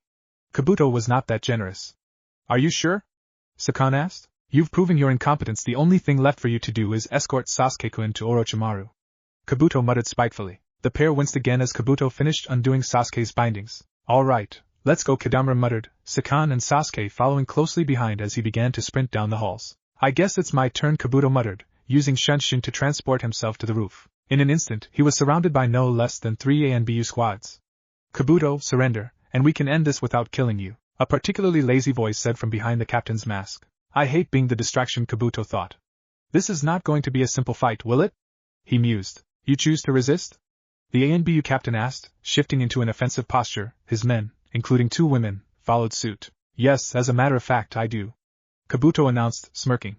Kimimaro? The dozen ANBU turned just in time to see 3 of their number bisected in a single swing by a monstrous beast with dark, almost reptilian skin, and massive bones jutting from its back. Kant from CH3, the blonde just smirked. Just like I thought I knew she wouldn't say no. He thought. Maybe I'm getting a little too good at reading people now. She's a good person deep down, I can tell. I said marry me. Taiya inched away from the boy. Yeah, I said details fuckered. Naruto sighed. Okay, I'm important, or I will be. It's kinda confusing. Anyway, so long as you're my fiancé, the council can't throw you out of town or have you executed without the threat of me leaving the village or just plain massacring them all, Naruto said, adding a morbid chuckle at the end. Well, we could call the whole thing off after a few weeks. However long it takes Tsunade-bachan to register you as a Konohani, then the council wouldn't be able to touch you. Legally, Taiya muttered. Just the technicality, my dear, Naruto chuckled, wrapping his arm around her waist. Now then, will you marry me? Taiya thought about it for a moment, before burying her face in his chest and mumbling a single, muffled word. Taiya. Both Naruto and Taiya jumped up at the voice, watching as Jiraiya walked out from the brush behind them. Who is this boy? Kazama Naruto. The blonde said, smiling arrogantly as he crossed his arms over his chest. Na are you to Jiraiya muttered. The secondary objective. He glanced over at Taiya. She was seducing him. Good work, now we can catch him. With blinding speed for someone his size, the Oto boy dashed toward Naruto, missing as he thrust his open hand to grab the boy's head. He would have turned to continue his non-lethal assault, had he not felt a sharp pain at the base of his skull. How? He muttered, unable to move his limbs. Taiya stood behind her old teammate, relishing in the feel of his blood coursing down her arm as she gripped the kunai she'd stabbed into him. No one threatens my fiancé, Taiya said sternly, before smashing her foot into his back, sending him flying over the edge of the cliff that was Yandame's hair, while Naruto muttered, staring at the lethal femme fatale before him. Fuck, I guess this makes me a nuke-nin, huh? Taiya asked, smirking maliciously. Hey, let's get you home and clean you up. I'll talk to Tsunade-bachan tomorrow morning, Naruto said, wrapping his arm around her waist once more as he led her back to his apartment. The pair walked back to Naruto's apartment in silence. Even after their arrival, they barely spoke. Taiya opted to take a long, hot shower while Naruto checked in with the Hokage, possibly find Taiya something to wear that didn't happen to have bloodstains on it. And so, here he was standing in front of Tsunade. You did what? She asked. Her normal violent tone held nothing compared to the calm voice promising years of excruciating pain she used now. I invited her into my home, Naruto said again. Tsunade-bachan, you have to understand. No, I don't, Tsunade said, rising ominously from her seat. If I didn't have all of my ANBU either looking for them, or guarding Sasuke, I'd send a team there now to apprehend her. You can't be serious, Naruto growled. I am very serious, Tsunade said, stalking out from behind her desk. And since I don't have any ANBU to send, I'll have to deal with her myself. Naruto saw the way she was heading toward the door. She could have used Shunshin, or the speed attributed to all ninja, but she didn't. It was as if she was daring Naruto to impede her. So he did. Obachan, Naruto muttered as he stepped in front of the door. You can't do this to her, Tsunade frowned. Stand aside. Naruto stood firm. You're disobeying a direct order from your Hokage. Naruto nodded. You realize I could have you hang for this? Naruto paused for a moment, and nodded. Is she that important to you? Naruto took a deep breath, letting the adrenaline pumping into his system in anticipation of the oncoming battle cool slightly. She's just like me, he said, causing Tsunade to pause for a moment. She's been alone for most of her life. I can tell all she wants is for someone to care about her. Naruto dropped into a defensive stance and firmly added, and I care about her. Tsunade looked down at the boy she thought of like a little brother or a son, trying to find the reason for his resolve in his eyes. Do you love this girl? Naruto's eyes shot open. He didn't have an answer for her. I don't know, he muttered. Tsunade took a step forward, and Naruto braced himself to receive one of her obscenely powerful punches. But it never came. Instead, he felt her arms wrap around him. Well then, if I can't take her in, could I at least meet the girl? She asked jovially. Naruto was dumbfounded. First she wants to kill her, now she wants to meet her? Tsunade-bachan, you're not planning anything, are you? The older woman looked down at the boy with a questioning glance. If I take you to see Tai-chan, you promise not to hurt her? Tsunade continued to look at the boy as if he just started speaking in tongues, until she saw the tears forming in his eyes. She instantly switched from overprotective sister to caring mother. Sure, it's okay, I'm not going to hurt her, she started, before jokingly adding, unless she tries to hurt me first. Naruto chuckled. Don't worry, Obachan, I don't think she'll just attack some stranger. Naruto thought for a second. Hey, do you have any spare clothes? Tsunade cocked an eyebrow at the boy's question. Why would you need to know? Well, the stuff Taiya was wearing got kinda bloody. Tsunade's eyes widened when Naruto said that, but he didn't show whether or not he noticed. She killed another Otonin that came after me, so her shirt at least is ruined. She killed one of her own for you. The older woman asked incredulously. Yeah, the fat one.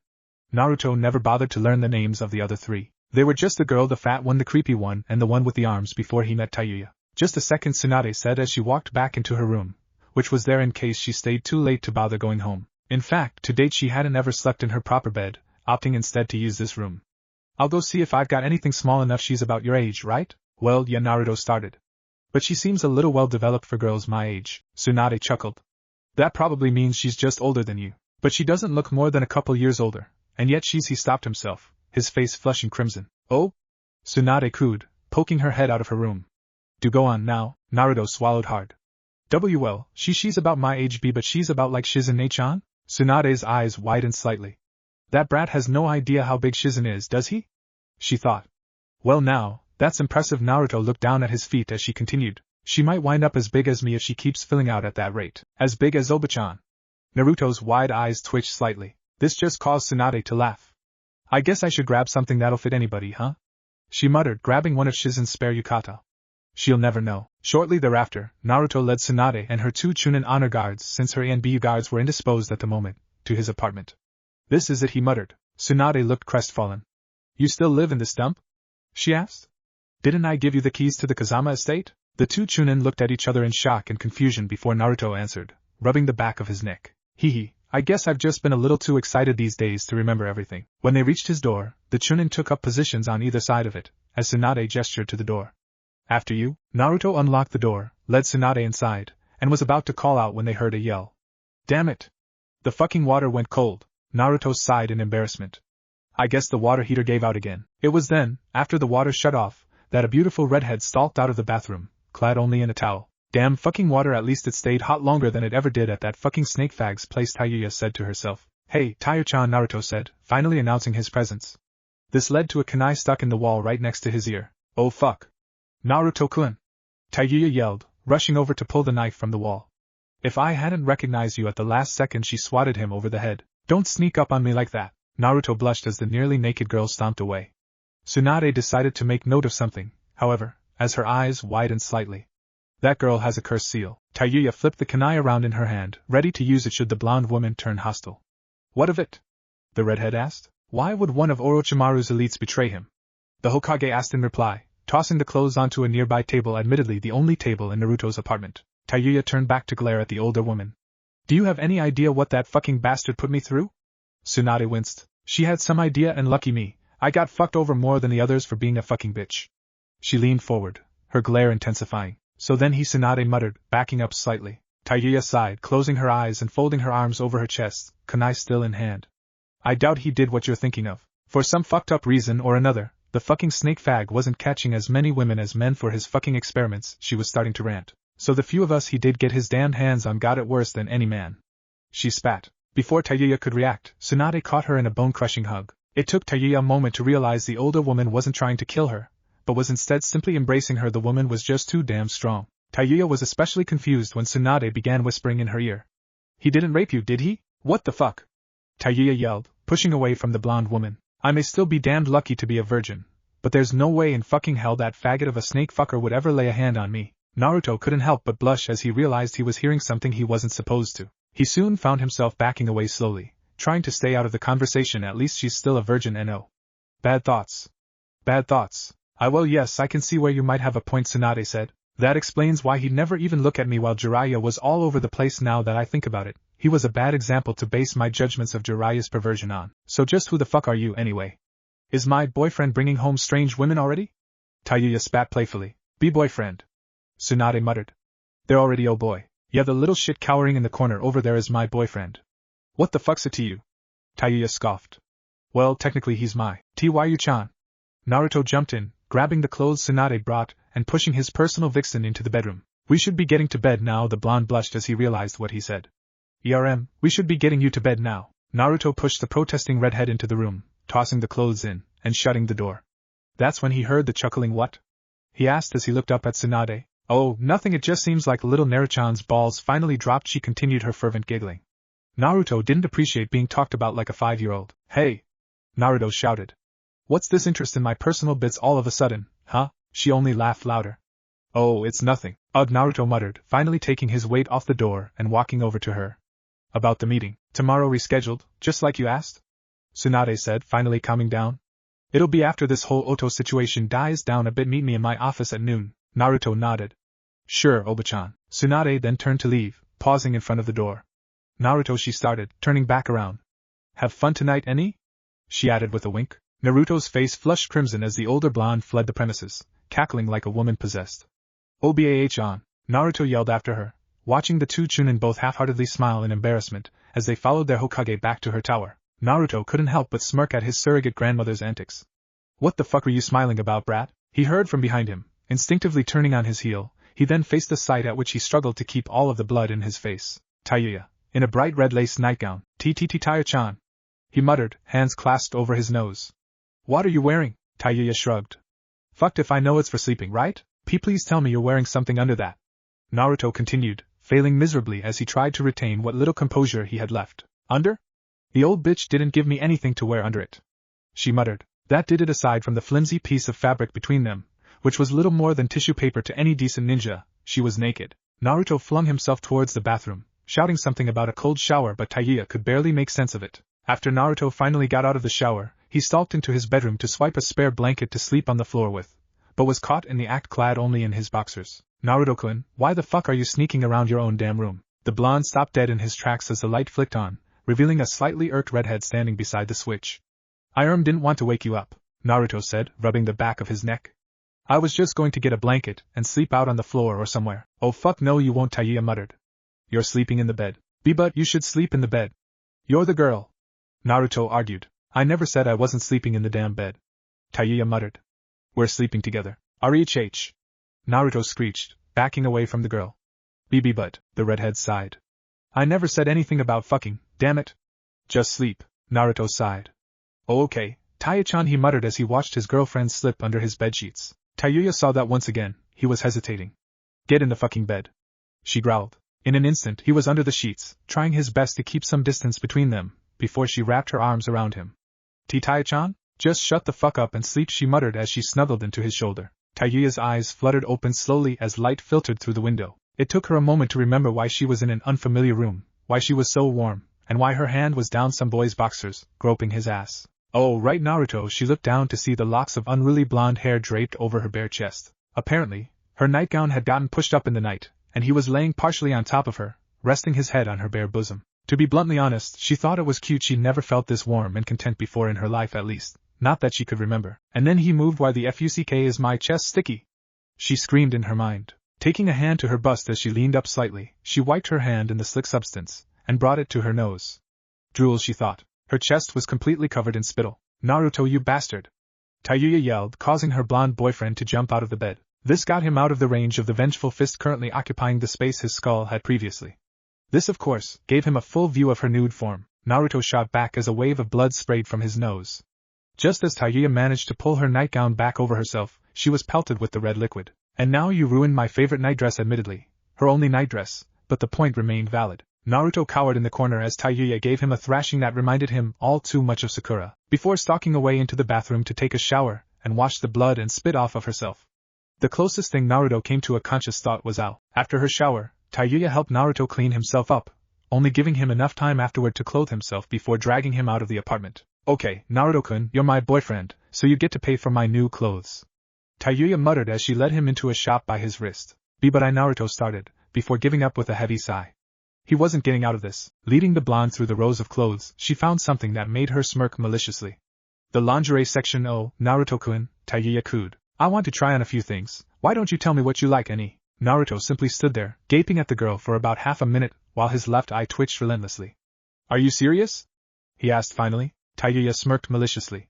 Oh fuck yes, you ruined my old one, so you get to help pick out my new nightdress, along with a few other necessities. Naruto silently let his eye twitch for another minute before he sighed and dragged himself forward.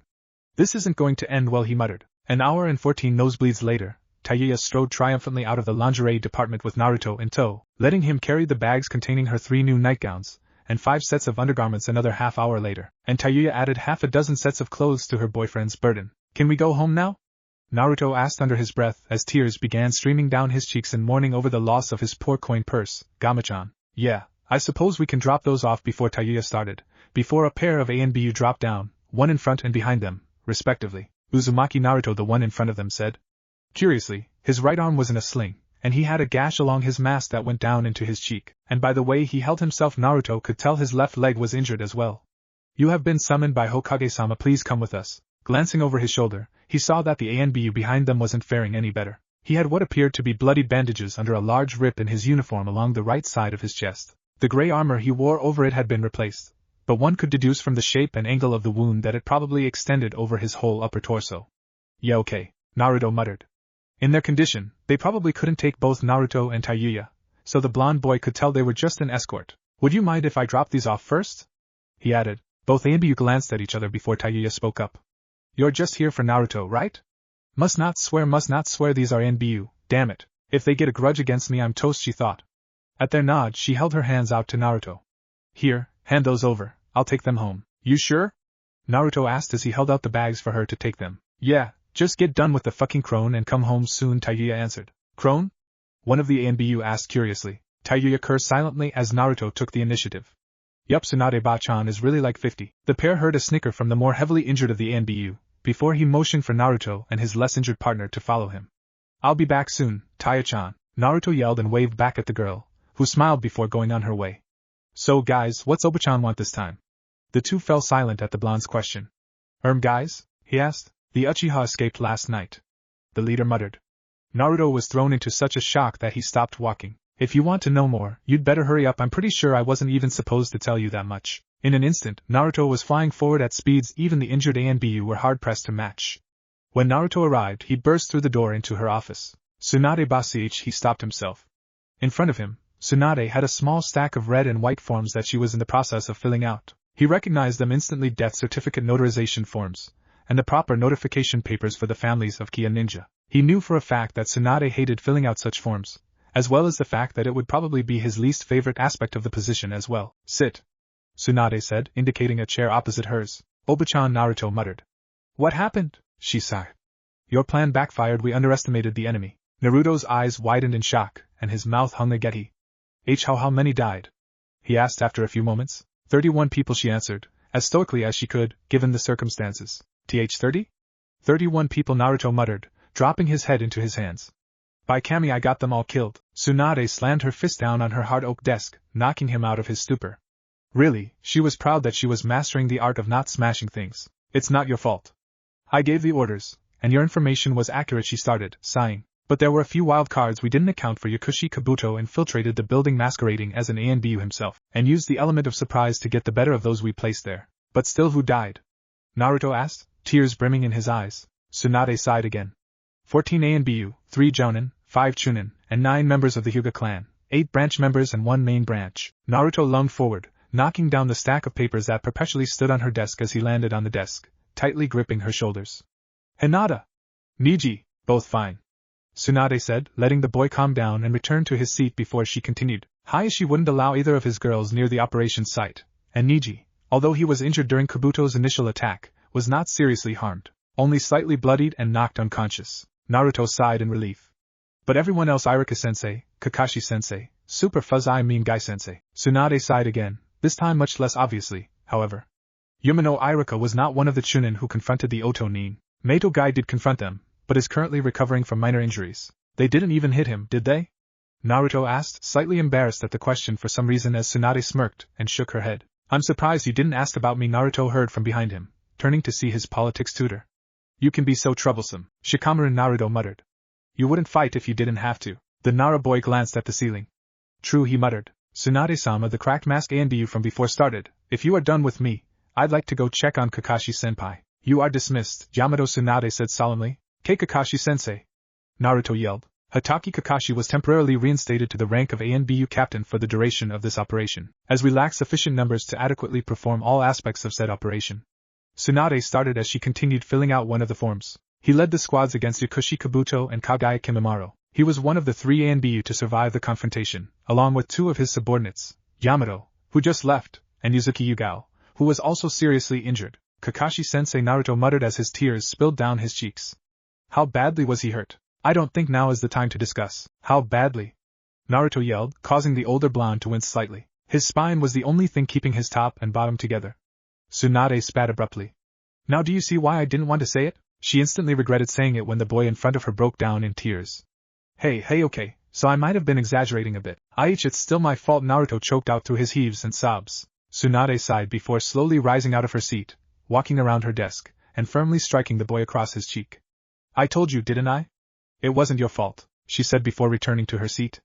And even if it was, I can't let anyone who can't even handle a few deaths on their conscience be the next Hokage. The blonde boy's eyes widened slightly. What? Do you think I like giving these kinds of orders? Or finding out that by my word people died? Tsunade continued, lacing her fingers just under her nose as she leaned on the desk with her elbows. I don't. And you won't either, she added, seeing the boy's tears stop for a moment. She sighed, knowing that now she had to keep him from crying again. Let's go visit Kakashi, then. I should probably check up on him, and the others anyway. And after that you have a meeting with the village council, doesn't he, Tsunade-sama? A particularly lazy voice said from the door. Yes, after this crisis is dealt with. Tsunade muttered. Now, if you've got anything left to tell Naruto before his meeting, you'd better do it now, on the way to the hospital. That's frickin' brilliant, Naruto muttered as they passed through the doors and into the hospital. I find your lack of faith so troublesome, Shikamaru sighed. When have any of my ideas been anything but brilliant? Tsunade was amazed as she walked behind them. It really was brilliant. Who knew that Naruto would opt for polygamy, though she thought, well, this'll mean he'll have at least 2 wives, a few more wouldn't hurt as far as the council's concerned. Okay, we'll go and check on Kakashi. Shikamaru, you go and handle the rest of the preparations for the meeting, Tsunade said before leading Naruto down one of the hallways. Yes, ma'am.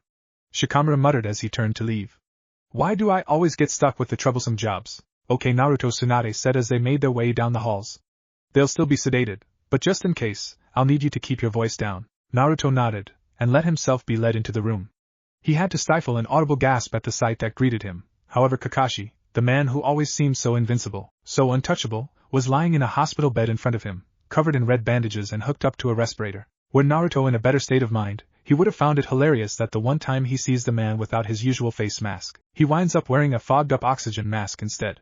Of course he didn't. He was too worried about what his sensei would think had he known it was Naruto that suggested their entire plan. In the bed next to him, there was a woman with long purple hair. Naruto could only assume it was this Yuga person Tsunade had spoken of. She was in a similar condition as Kakashi. They don't blame you, Tsunade said, placing a comforting hand on Naruto's shoulder. I told them it was your plan from the start. Kakashi told me he had every confidence in your abilities. You didn't make a bad call, Naruto. How can you say that? Naruto asked, his voice cracking as tears streamed down his cheeks. I nearly got everyone killed, Tsunade sighed. Getting through the boy's thick skull was going to be hard on both of them. Do you know what the average survival rate for an ANBU is? Naruto just gave her a blank stare. 37%. The boy's eyes shot wide. You mean, 63% of all ANBU that leave the village don't come back? She said, nodding. We only lost about half of the people we had working on this. To be blunt, it went better than expected. Naruto didn't speak, but his sobbing continued. Everyone dies, Naruto. Ninja or not, the ANBU are just the ones that decide to fall in battle, so others don't have to. In the end, the same could be said of any decent Hokage. That's why none of them died of old age. She added, smirking as she ruffled the boy's blonde hair. And with that track record I won't either. Abba-chan! Naruto yelled, looking up at the woman fearfully. Hey, I didn't say I was dying tomorrow, brat, Tsunade muttered, giving the boy a light bonk on the head. But truth be told, I never liked the thought of getting old. So I guess that's a good thing, huh? She added, lightly ruffling his hair again as she stared blankly at the wall.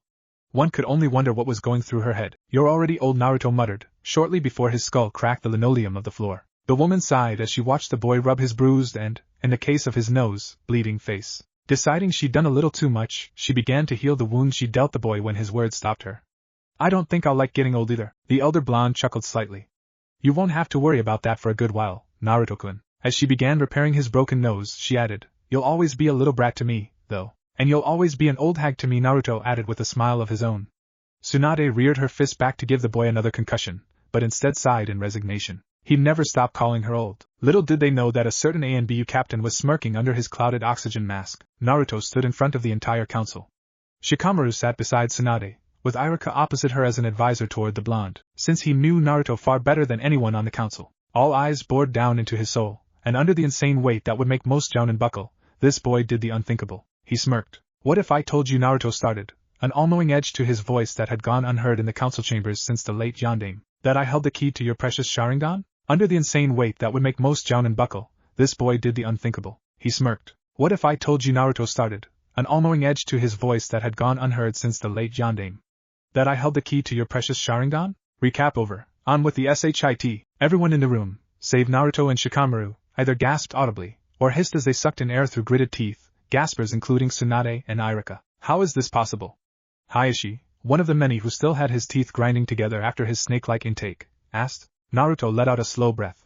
He wouldn't admit it, but he was nervous. One of the things he'd practiced with Shikamaru was dealing with this sort of pressure, and learning to cope with it. Sadly, what they found worked best was smirking evilly and acting like you know more than everyone else there. Naruto found such a resemblance between himself and the old bastards he was now staring down that he'd actually made himself sick days before. It's simple, really all Kekkei Genkai start the same way, when two people with a specific gene, either a superior or unstable one, breed. Personally, I'd put my money on unstable. How dare you? Hayashi started again, only to be cut short by the blonde. When two people with unstable genetics centering on the same focal point, in this case the eyes, breed, there is a chance that the genes will react with one another, and thus make a Kekkei Genkai, in this case, a Dijitsu.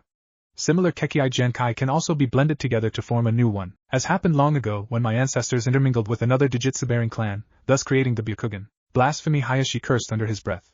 The Byakugan is the oldest of Konohagakure's Dijitsu. Technically, yes. The Hyuga did join Konoha first, thus they are the oldest of Konoha's Dijitsu clans. Naruto said, shrugging his shoulders. So what if my clan came second? We were around way before you guys.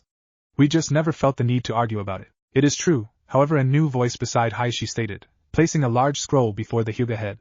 This newcomer was none other than his nephew Niji. The Byakugan was born of the Shinzenrigan, as stated in the Hyuga records. After looking the scroll over briefly, Hayashi grunted his disapproval, but let the subject fall.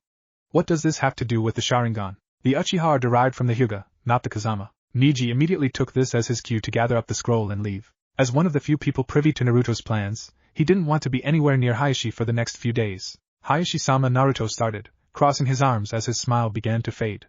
The Sharingan was the product of a union between our two clans. In other words, my children could possess the Sharingan, provided their mother was a Hyuga. Hayashi narrowed his eyes, the only sign left of the burning rage that welled within him. Then I take it you brought this up to sway the council and my clan into permitting you to marry a woman from my clan. Pretty much, Naruto muttered, shrugging.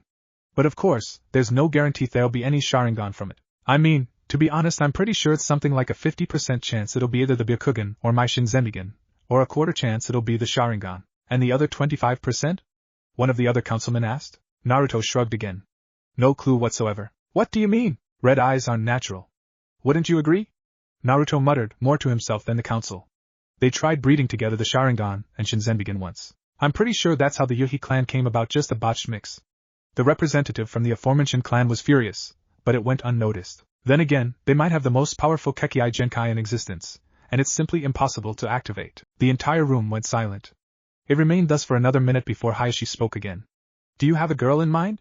One from my clan. Well, Naruto started, rubbing the back of his neck in embarrassment. I figure it'd be wrong just marrying a girl I don't even know, and the only Hyuga girl I know happens to be your daughter. Anger in its lesser forms was completely lost on Hayashi now. He was practically foaming at the mouth in sheer rage, so much so that several people thought they saw steam rising from him, but shook it off as a mirage or hallucination. It was most surprising, though, that it was not Hayashi at all that spoke next.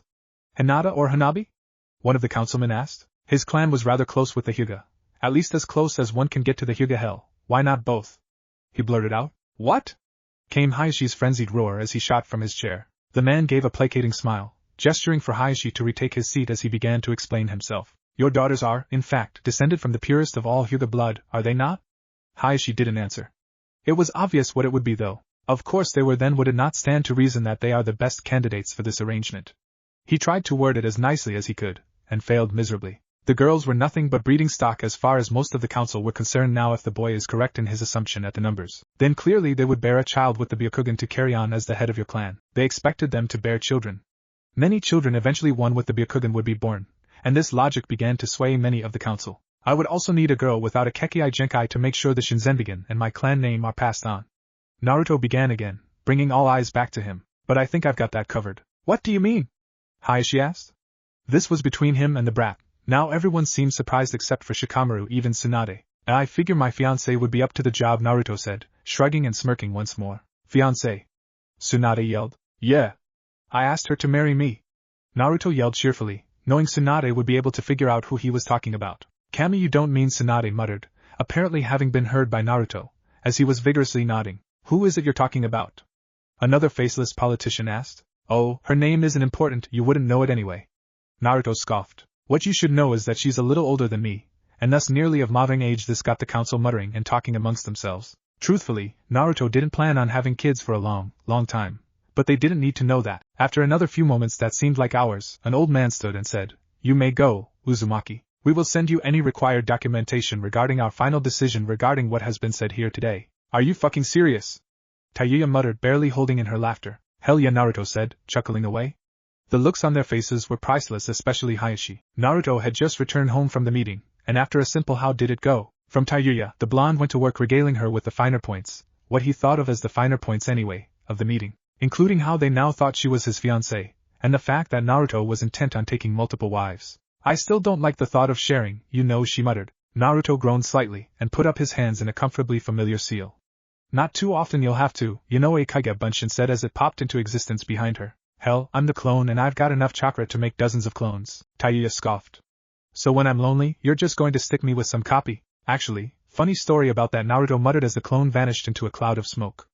Everything my clones do, in a way, I do. I remember everything from their point of view, so even if it's a clone with you, I'll remember it like it was me, and really, it is me, or at least me when I make it. They think just like me and they've got all my memories. Okay, whatever. Honestly. You'd never tell it wasn't me, Naruto said, waving his arms frantically as he childishly emphasized his words. Before he could continue his attempts to persuade the young woman into understanding, however, they were both interrupted by a knock at the door. Naruto made his way to the entrance to his home in an instant, flinging the door open with gusto, pleasantly surprised by who he saw. Tsunade Basi. Before Naruto could finish his words, he was flung through the room by a solid fist to his jaw. I can't believe you of all people would get yourself engaged to a woman the same day that you met her. Married? Do you have any idea what that means? Of course not. You're 12 for Kami's sake. Tsunade raged, storming into the room and immediately pacing around like a predator itching to strike down anything that moved. Hey bitch, you can't come in here and fuck around with my man just because you don't like what the fuck I am to him. Tayuya yelled. Unfortunately, she just happened to be yelling at a pissed-off half-drunk Hokage and you. Tsunade snapped, turning her wrath upon the redhead. You're barely older than he is. Hell, I bet neither of you are even old enough to get married. Damn those bastards on the council for okaying this shit, the older woman raved, too focused on the girl to notice Shizen sweeping past her and into the room Naruto flew into, fearing for the boy's life after hearing the resounding crash that had ensued. I don't know who you think you are, but you're damned psychotic if you think I'd let Naruto marry some damned Odo whore he just met. Do you have any idea what the hell this would do to the rest of his life? Tayuya smirked at the irony of it. Why the hell would I? She asked, choking on her voice as she tried to keep it calm and reserved. Having a crazy snake bastard yell at her for hours, she could handle. Having some perverted fag with a snake fetish scream at her, she could deal with. Having the one person she knew could keep her and Naruto apart insult her like this, that was just wrong. Of course I don't, you bitch, the girl screamed, tears beginning to form in her eyes. How the fuck would I know how bad I'd fuck up his life? I've never had a boy so much as look at me before Naruto. Fucked if I know why he gives a damn about me, but he does. Tayuya slowly advanced on the older woman until she could smell the liquor on the blonde's breath. And I'll be damned if I let you fuck up whatever it is we have, even if we're not getting married. Tsunade was easily taken aback by the redhead's outburst. One could even call it a sobering moment, one she dearly needed. Not getting married? What do you mean? Tayuya backed off a few feet before slumping back into Naruto's couch. Usually she was just a bubbling pot of festering rage, but exploding like that really took a lot out of her. We never planned on getting married, it's just something Naruto came up with in case the council tried to do anything to me before you could make me a damned citizen here, so they couldn't touch me, then we'd call it off and try to date like normal people. Ah, now I get it. Tsunade muttered, sitting down next to the girl. I'm sorry about the misunderstanding. Thinking for a moment, she realized just how badly they needed to change the subject, and decided to lighten the mood. So, you really never caught anyone's eye back home? Tayuya, if possible, looked even more dejected and downtrodden than she had moments earlier. None that wouldn't treat me any better than a hunk of meat with holes in the right places. Tsunade winced at that. Her plan to cheer the girl up failed miserably. Naruto isn't like that, the older woman said softly. And you're nothing like I thought you'd be either. So now I'm good enough, eh? Tayuya chuckled. Tsunade nodded. You'll be good for him, I think, she said before lifting herself to her feet and stalking away to wherever the blonde boy landed. Shizen had moved him onto his bed, and was healing the minor wounds he'd sustained from the impact, fretting over him like the older sister she always seemed to be to him. Shizen, when she got no answer, she tried again. Shizen? And again Shizen. She jumped, flailing to her feet from Naruto's bedside. Why yes, Tsunade-sama? Is he going to wake up any time soon? I'm awake now, the blonde boy in question muttered, leaning up and rubbing his still aching skull. No thanks to you. Well, we need to talk to you if you can. Tsunade continued. In private she muttered, glancing over to the redhead that had followed her from the couch. Taiya grumbled a few inaudible curses before turning her back to the trio. I'll be in the shower. Tsunade sighed. The girl needed to hear it too, but from Naruto, not her. As soon as she heard the water start up, she nodded and turned back to the boy. You fucked up bad. Naruto's eyebrow twitched upward. You know, you've got a lot more in common with Taiya-chan than I thought, he muttered, causing the older blonde to pause for a moment. Deciding to think his statement over later, Tsunade continued. The council has agreed to permit a special case marital arrangement for you. In other words, you can marry as many girls as you want on a few conditions. Seeing the boy's face light up before falling into concern told Tsunade all she needed to hear about how much he wanted to know what his new rules were. The first is a minimum number of women. She hissed out venomously. I'm not going to tell you what the numbers are yet, but I am going to tell you that if you don't have a certain number of wives lined up at a certain age, the council is going to find them for you.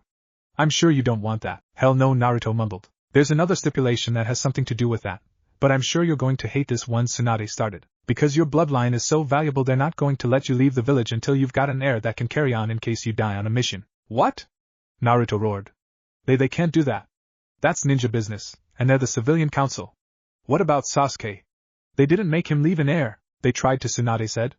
There are quite a few records about the fuss they made over Sasuke's consistent refusals to do so. I knew he was gay, Naruto muttered under his breath. Even gay men can fill a cup, Naruto. He was just stubborn. Something about not letting the council pick his clan's gene pool for him. I'm sure you don't want that either, right, Naruto-kun? Shizen asked, deciding to make her presence known again. Yeah, hate to say it, but Team had a point there, Naruto muttered as he bit down on his furled index finger. Still, what to do about that damn ban on me leaving? Well, all you need is an heir, Shizen mumbled, blushing slightly. Well, wait, what? Naruto asked, looking from one woman to the other. You mean have a kid, right? Shizen nodded. Don't you know any women old enough to bear children that you could talk to? Well, I am about what's the age group again? Naruto asked shyly. Around 15 to 45 is about the age women can have children, but 20 to 30 is usually the safe age. Naruto gave the older blonde a blank look as she spoke. He never expected her to answer the question at all. So, are you close to any women that age? Naruto struck a thinking pose, going over everyone he knew personally in the easiest way he could think of, in the order he met them. And then it hit him. Glancing between the older women, he blushed before tapping his index fingers together much like he'd seen Hinata do many times before. How does Hinata do this because she always feels as embarrassed as I do now? That doesn't make any sense, he thought, shaking his head to get his mind back on topic. Well, there's one girl young woman, I think she's the right age. I mean, I should know, I see her practically every day. Naruto chuckled, reverting back to a lesser form of showing embarrassment that he was far more familiar with, rubbing the back of his neck. But the boy added, sounding downtrodden. Well, she's like an older sister to me. I'm not sure if it'd be right. Tsunade and Shizen glanced at each other, both curious who the woman in question could be, moreover, who in all of Konoha was a big sister to Naruto. Well, Tsunade muttered, taking the initiative after the awkward silence. Why not ask her about it? Are you kidding? Naruto snapped. You can't just walk up to someone and ask them to bear your children. Tsunade and Shizen both blushed at that before simultaneously muttering, right. Why not try something simple? Like making small talk and working her age in? Shizen asked half-heartedly. You did say that you weren't sure about her age. I thought it was rude to ask a woman about her age, Naruto stated cautiously. Well, it is, Shizen muttered. If you don't have any tact, Tsunade added. If you work it into casual conversation, then it's not as bad. TCH, well then, what about you, Shizen-chan? Oba-chan looks about as old as you, but I doubt you're 100 and something. Naruto dodged several swift punches and kicks from the enraged Hokage. I'm 28 years old, Shizen muttered with a strange conviction that halted the rampaging Tsunade and Naruto, both now looking her way and wondering why she was beet red. Why do you ask? Curious. Naruto shrugged. Naruto, listen to me, Tsunade said, recapturing the boy's attention. Jiraiya is going to be heading out in a few days and he'd like to take you with him. I'll tell you the details later, but suffice to say you don't have too long to talk to your mystery woman about an heir. Before Naruto could stop them, the duo were already outside his apartment, heading back towards the Hokage Tower. T.S. Tsunade-sama. Yes, Shizen, is something wrong? You're stuttering again. I think Naruto-kun was talking about. Shizen trailed into inaudible muttering. What was that? Tsunade asked. Odoto was talking about me, Shizen said, hanging her head slightly. Little brother? Naruto? Tsunade thought. Holy shit, well, I guess the question now is whether or not you'd mind bearing a child with him. The older woman shrugged, hiding her otherwise obvious repugnance regarding what she was hearing and saying. Shizen simply flushed red, finding her hands clasped together in front of her dreadfully interesting for some reason. Naruto had found his way to bed soon after the women left his home, and Tayuya wordlessly slipped under the sheets to cuddle up next to him. The boy was too lost in thought to say or do anything. I should probably ask Ayame-chan how old she is tomorrow. Naruto and Tayuya woke much more pleasantly than they had the prior morning. Tayuya was snuggled up against Naruto's chest as she lay atop him, having somehow unbuttoned his pajama shirt in her sleep, thrown his odd nightcap across the room, and left a tear halfway up his left pant leg. How either could figure. Her garb, however, was strangely untouched in comparison, pushed up and ruffled with a small rip in the lace trim that must have gotten caught on one of Naruto's buttons. Luckily, she had wisely decided to wear panties to bed, so no harm was done. After a quick discussion regarding their plans for the day, the two ate a quick breakfast of cereal and toast before heading their separate ways. Naruto to Ichiraku's and Tayuya to Tsunade's office to start on her registry as a Konohanin. Naruto's job was simple: talk to Ayame, ask her age, and numbers permitting, request that she bear his first child. No pressure. Naruto. The familiar feminine voice of the Ichiraku daughter chimed. Here for a bit o' brunch? Naruto gave her a questioning look before shaking his head slightly. Not really too hungry. Ayame stifled a gasp. I'm actually here to talk to you, he said, doing his best to keep himself from blushing. I'll probably want a bowl or two before I leave, anyway. Oh well, what did you want to talk about? Ayame asked as she began cleaning one of the bowls from an earlier customer. Well hey, where's the old man? Oh, father doesn't always come in this early. I wasn't expecting you for another few hours, Naruto-kun. Ayame said, smiling broadly. It must be tough getting old, huh? Naruto asked abruptly. Hey, he's not as old as he looks. This is my chance. Naruto thought, his eyes widening slightly.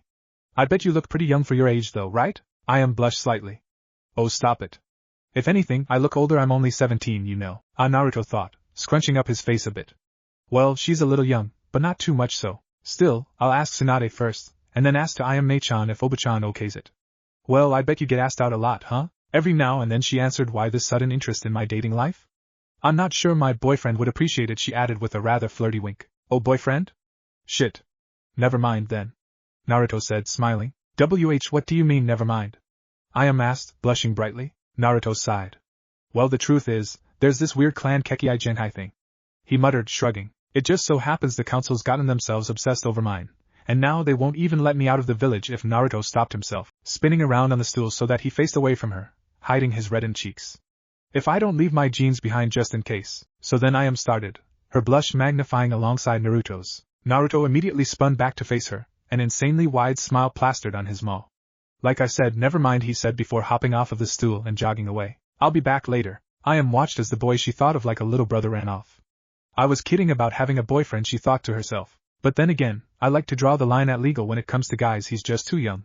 She nodded. So why the hell can't I stop blushing? Tayuya stood in front of the Hokage's desk, oddly silent as she waited for the older woman to speak. Well, you're just the person we wanted to talk to, right, Shizen? Without giving her assistant time to reply, she continued. Aside from Naruto-kun himself, anyway, we've got some papers for you to fill out, and a few things to ask you regarding Naruto's children. Tayuya scowled. I plan to birth a good number of the fucking runts. What's it to you? Shizen was next to speak. Naruto-kun has been restricted to travel within the city walls. When the redhead started glaring her down, Shizen quickly strung words together. Naruto can't leave until he has an heir we can breed, even if he doesn't come back. After realizing what she'd said, she couldn't help but feel heavily deflated. You want me to dash? Tayuya started, until the Hokage interrupted her. Of course not, you're much too young to be a mother, she smirked. Of course, there are other options. Nodding to Shizen, she leaned forward and clasped her hands together in thought as if waiting for something. Shizen started before bowing as low as she could manage while standing. I would be honored if she took a deep breath before continuing. If you would permit me the privilege of bearing your lover's first child. To say Tayuya was shocked would be a monumental understatement. Why the fuck would I be okay with it? I've always wanted children of my own, Shizen said, rising from her bow. But I've never found anyone I could settle down with, and now Naruto-kun needs a child to restore his full shinobi status. Two birds with one stone? Tayuya asked, an edge of irritation in her tone. Shizen nodded slowly. Well, don't think I'm going to be fucking fine letting some bitch twice my fucking age fuck my man. Tayuya paused for a moment before her stance faltered, letting her body sink to mirror her own depressive state. But I'm not ready to be a mom, and for Naruto to get his right to travel back, he needs a child, preferably a son, Tsunade said, getting odd looks from the other two, causing her to drop into her thinking pose, with her hands clasped and hiding the lower half of her face. A woman can give birth to only one child at a time, while a man, like Naruto, can have several children at once with more than one woman. Tayuya and Shizen nodded in understanding. I don't like saying it, but the council has at least one good point. Naruto's bloodline is important. Personally, I hate the Uchiha as much as the next person in their right mind, but the Sharingan is damn powerful, not to mention Naruto's own Shinzenbigen. Well then, Shizen started, walking up to Tayuya. Should we give Naruto-kun the good news? Yeah, sure, why the fuck not? Tayuya muttered, leading the older woman out of the office. Just then, the trio heard an odd cry in the distance. It sounded like squealing. Tayuya and Shizen just shrugged it off, but Tsunade knew better. It looks like Hinata-chan just found out who she's marrying. Naruto also heard the odd shriek of joy, but he didn't know what to make of it, so he just kept walking on his way to Tsunade's office, oblivious to the fact that Tayuya and Shizen were already on their way straight back to their apartment. Once he arrived, Tsunade looked rather surprised to see him, mostly because he actually chose to open the door instead of kicking it in. Oba-chan? He asked, walking up to her desk after seeing that the room was empty aside from the Hokage herself. Wani-chan didn't work out. Turns out she's got a boyfriend or something. Figures, eh? Tsunade's eyes shot open for an instant before slowly returning to normal. You mean you weren't talking about oh dear? Tsunade muttered. What are you talking about? Oh, nothing, Naruto, just be sure you head home soon.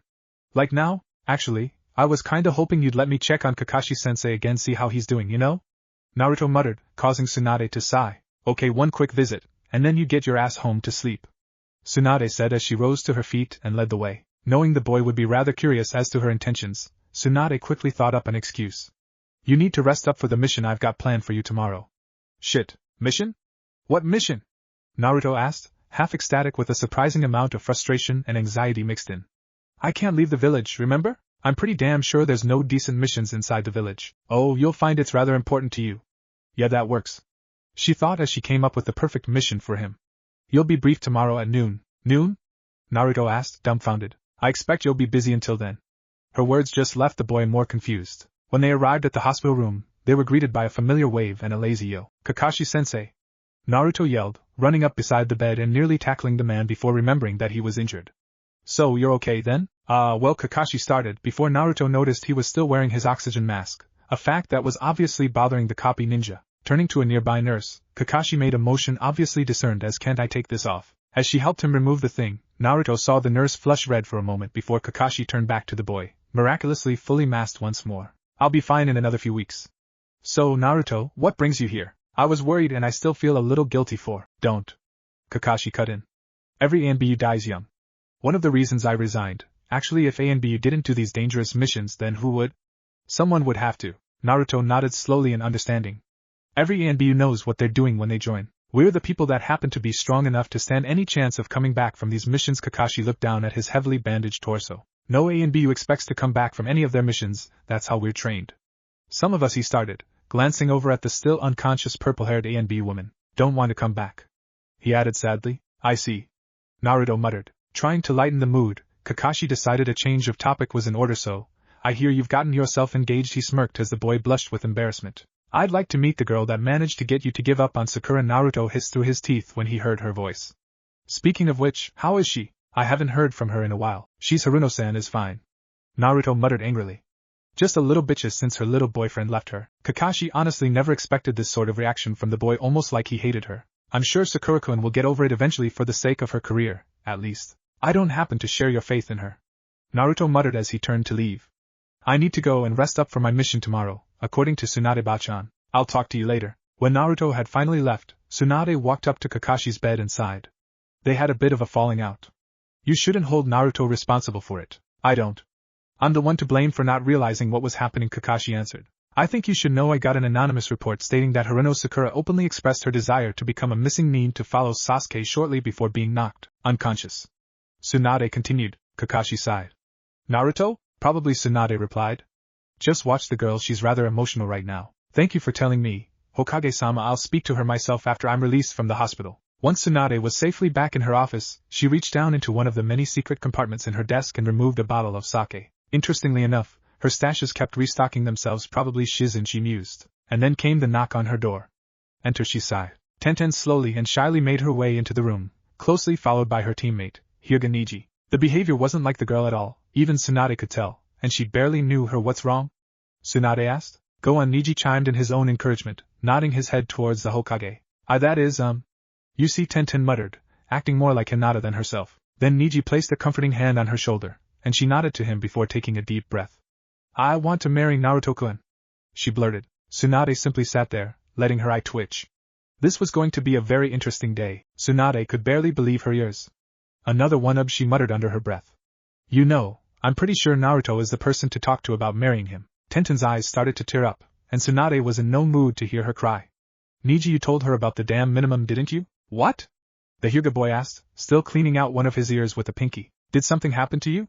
Tsunade asked. I had the honor of delivering a certain letter to Hinata-sama, Niji muttered, thinking back on the moment. Hayashi had arrived home with a pair of letters signed and sealed by the village council. All Niji heard from the clan head was that they were regarding his daughter's respective marriages, and that he was to deliver the letter he was currently holding to Hinata, while Hayashi took the second letter to Hanabi. Niji soon found himself in front of Hinata's door.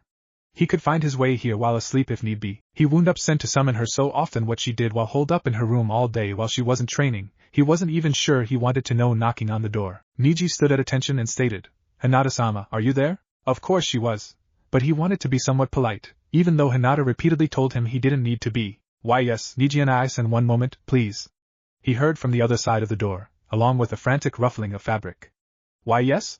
She asked after finally opening the door. From the slightly disheveled look of her hair and nightshirt, plus the way her bedding was haphazardly put back together, added to that by the fact that she seemed slightly winded and sweaty, she was either sleeping in and had a nightmare of some sort, or Niji blushed slightly as the image popped into his mind. Niji cleared his throat before continuing. I am here by order of your father to deliver this, he said, handing her the letter. I am told it regards your marital arrangements, he added with an almost sad tone. Niji could easily see the despair and anxiety in her face. Her legs even looked like they were about to buckle. She was tearing up by the time she could speak. Thank you and Niji and I-san. Niji sighed unnoticeably. I would suggest you open it before you become too emotional. He tried his best to keep his aloof and uncaring look up while he said it. It was hard trying to get your point across without showing emotion in a situation like this one. Hinata nodded and broke the seal on the parchment. After reading it through several times, she was sure she read the name right. Each time her eyes flowed over the words Uzumaki Naruto, her smile grew and her mood brightened until she felt like she was going to explode. So she did, in the form of the loudest fangirl squeal ever heard in any of the elemental countries. Niji instantly knew why Hayashi wanted to deliver Hanabi's letter. Personally emotional support for the youngest sister, my ass, he thought, barely catching Hinata as she fainted. Not long after that, Tenten had come to visit, talking about how she was thinking of asking Naruto to go out with her. Niji relayed what he had overheard at the council meeting, and they soon found themselves on their way to Tsunade's office. Tsunade muttered. I could take a look at your ears later if you'd like. That would be appreciated, Hokage-sama. Niji said, bowing politely. So what makes you think that you can just marry Naruto?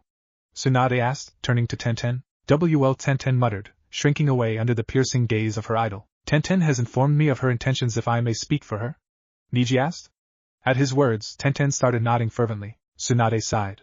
Very well. Tenten has learned much about Naruto-sama's Kekkei Genkai from me and Naruto-sama himself, Niji began, and she feels that, with her specialty in weapons, the Shinzenbagon's properties and Naruto-sama's persona, he would simply be the best father for her children. As he said this, Tenten flushed red. Niji smirked. She also seems to have a crush on him. This earned him a firm punch to the shoulder from his embarrassed teammate. Tsunade chuckled. Well, in the end, it's up to Naruto. I can arrange for him to talk to you tomorrow, if you want. Tenten nodded. That would be good. I also assume she knows everything, including Naruto's restriction from leaving the village until he has a viable heir. Both Niji and Tenten were visibly taken aback by this, indicating they knew nothing of it.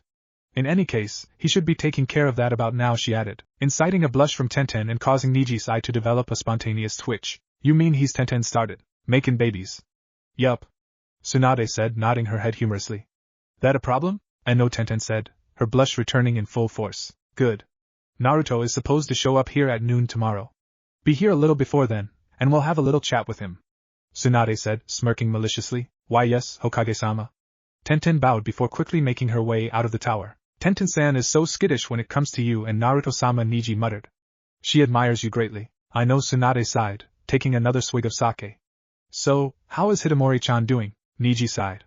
I spoke to her earlier today. She says the family has moved up our wedding to whenever Hinata-sama is married. One more reason he despised the main house. They do not wish to pay to set up 2 weddings, so they'll just take what's left over from Naruto and Hinata's wedding and simply reuse what they can for yours. Cheapskates, an oddly hypocritical insult coming from the legendary loser who always seemed to find herself in debt, but true nonetheless. And knowing what the council has agreed upon with the family, we can expect the wedding to be less than a month away. Niji stated. Well, I'm sure she'll make you a very happy young man, Tsunade chimed. Hitomori-sama scares me, Niji said with a slight shudder. Well, first, you're marrying her. You can start calling her Chan, you know. Tsunade chuckled. And second, if you actually spent some time with her, maybe she wouldn't be so scary. Even if you've got reason to be scared of her, I'm sure you could soften her up after a while, ask her out on a date, or something. Niji nodded. I think I might try that. You'd better. Marrying a girl you've never even been out on a date with? Shameful, she muttered, smirking. Hell, I'll pass that on to Naruto-sama, Niji said as he started making his way towards the doors. Hold up, Tsunade said, catching the boy by his shoulder and glaring into his ear. How can you hear? I can't. I read lips fairly well, however, Niji replied. Naruto swiftly arrived back at his apartment, to find a peculiar sight upon opening the door: Tayuya and Shizen talking almost like friends. Tayuya was chuckling madly while Shizen's face flushed red. What are you two talking about? Naruto asked. Your ass, Tayuya blurted. Naruto jumped back slightly, glancing over to Shizen, whose face deepened to a darker shade of crimson under his gaze. And other parts. Shizen-chan. Naruto yelled, I don't get why you're here. What's going on? Why were you talking about my? He blushed as he thought about it. Gra, what do you want from me? He yelled, clutching his aching skull. Tayuya and Shizen glanced at each other before the redhead pointed to her black-haired counterpart. Fuck her, Tayuya stated bluntly. Naruto stood, glancing from Tayuya to Shizen, his blush steadily darkening. After a moment, his eyes started twitching, and then a trail of red began to drip from his nose. Tayuya barely caught the boy as he fainted. Is Naruto-kun okay? Shizen asked. The redhead looked down at the boy, wiping the blood away. He's fine. Hyuga Hinata was dancing on air, flitting through the halls with the letter she'd received from the council clutched tightly to her chest. She just had to find someone, anyone to talk to so she could shout to the world that she was marrying the boy she loved. Unfortunately, the first person she happened upon was an unusually downtrodden Hanabi. Hanabi-chan! Hinata yelled, foregoing formalities in her euphoria. You won't believe it! It's so wonderful, and is something wrong? Hanabi looked up at her older sister for a moment before sighing and shaking her head. Father informed me of an arrangement he made with the council. This piqued Hinata's interest. As an heir to the purest of Hyuga lines, the council has seen fit to bind me to a boy to breed his Kekkei Genkai. Hinata froze. It wasn't possible, was it? There was no way Hanabi was marrying Naruto. I'm marrying him. You mean? Then again, it doesn't seem so bad. Naruto-san is rather cute, Hanabi said, a light blush on her cheeks. For a boy, I mean. But Hinata muttered, her face pale with shock and horror. I'm marrying Naruto-kun. Hanabi sighed again. So they got you too, huh? Hinata gave her a questioning glance. Father told me everything. I'm surprised he hasn't talked to you already. Naruto-san's Dijutsu, mixed with ours, makes the Sharingan. Hinata gasped. Yeah, I know. That's why we're marrying him. TTT to be bear and Naruto-kun ch children? Hinata sputtered, though making both her and her sister flush red. Why, yeah? Hanabi answered, glancing away from her sister to try and hide her blush. Hinata-chan. Hinata turned to see several men, some old, but the one who'd spoken looked a few years too young to be called middle-aged. Hayashi stood in the center of the group, glaring at the man in front of him. My colleagues and I would like to take a moment of your time to talk to you. Hinata nodded, one of the worst mistakes of her life. Naruto rose groggily from his bed, to the unfamiliar scent of tea. He didn't even know he had tea. Tae-chan? He asked, rubbing his somewhat aching skull. He was greeted not by the familiar red-haired girl entering the room, but rather a warmly smiling Shizen holding a tray with tea. Naruto-kun, are you feeling better? She asked. Why yes, Naruto said, blushing as he wondered whether or not what he was remembering really happened. So I am. You two going to fuck anytime soon? Tayuya asked from the door. You know, I've got places to be, but I can't go without Naruto to keep the fucking bastards in this shithole from figuring out who I am and trying to fucking kill me. Naruto blushed again. So what's all this? He started to ask, cut off by Shizen. I'm just so happy, Shizen muttered as she began to tear up, that I can finally have children of my own. And that I can help you by having them. She moved the tray so that it was no longer between them, taking hold of his shoulders and pulling him into a soft embrace.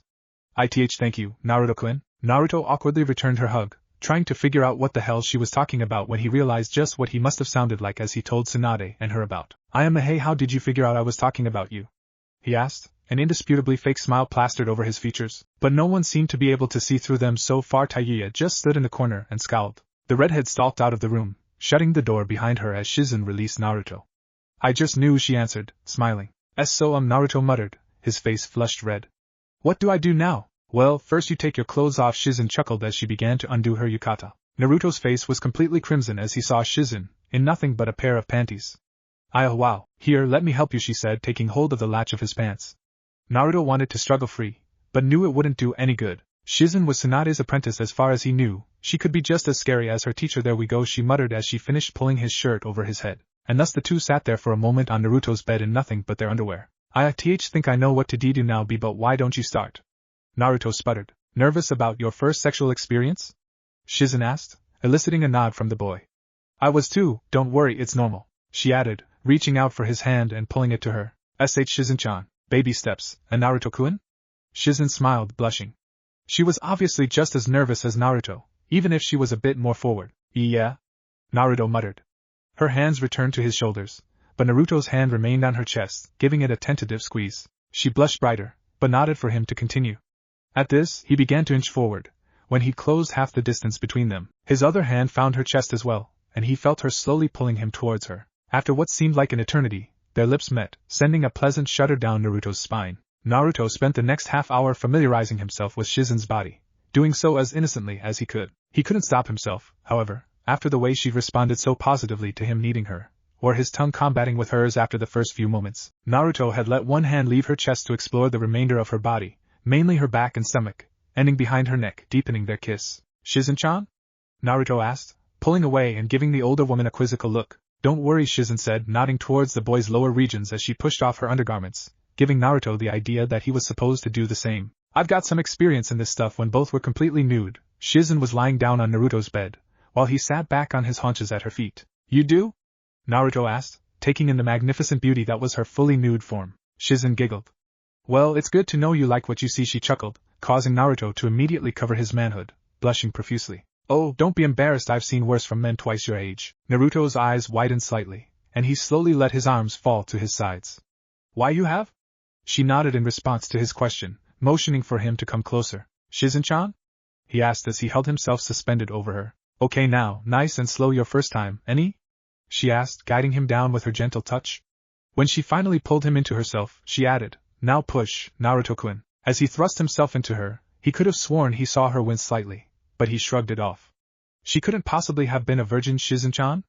What now? The older woman was breathing heavily, and in a husky, eager voice replied, In and out, Naruto-kun, in and out. Niji swallowed hard as he approached the door leading to the bedroom of his future wife. He'd waited until nearly sunset to speak with her because honestly, he couldn't work up the nerve to do so earlier. There was no founding for his uncharacteristic lack of confidence and arrogance when it came to asking Hitomori to go out with him. He'd even picked the perfect thing to do that day, a walk through the park, followed by watching the sunset on a hill that his team often trained near, and thus the entire reason he needed to ask her to go now was to make it to the hill before the sun had set. He knew there was no reason to be nervous. A, she was not only engaged, but 12, he wouldn't be walking in on anything like an affair when he knocked on the door. B, this was the woman he was going to spend the rest of his life with whether he wanted to or not. Nothing he said or did around her would change that. C, he was scared of her. One false move and she could try anything. Then again, no matter how much she seemed to remind him of cold, heartless Hanabi, she was branch house just like him, so she couldn't possibly use his cursed seal. D, he didn't care what she thought about him. He's never liked her, really, he never has. Right? It all made perfect sense. He simply couldn't figure out how just yet. He took a deep breath and knocked on the wall next to the sliding rice paper door that led to her room. Much like his and all other branch family bedrooms, they weren't given as much right to privacy as main branch, nor did they have the safety of a wooden door. He could simply rip his way into her room if he wanted. After a moment, she slid the door open and stared him coldly in the eyes. What do you want?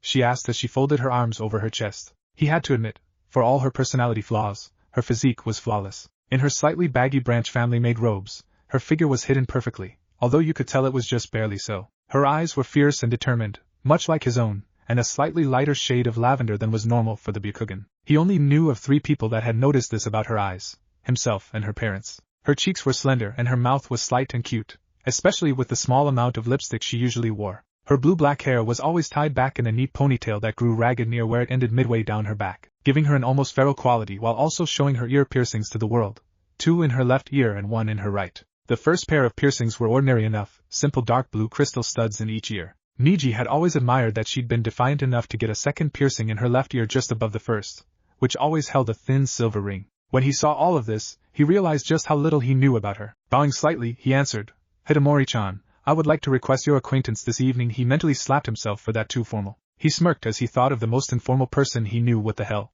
He chuckled in his mind. Rising from his bow, he reached his right arm back to scratch his neck as he'd seen the goofy blonde do countless times, and glanced over her shoulder and into her room. What he saw made him smirk.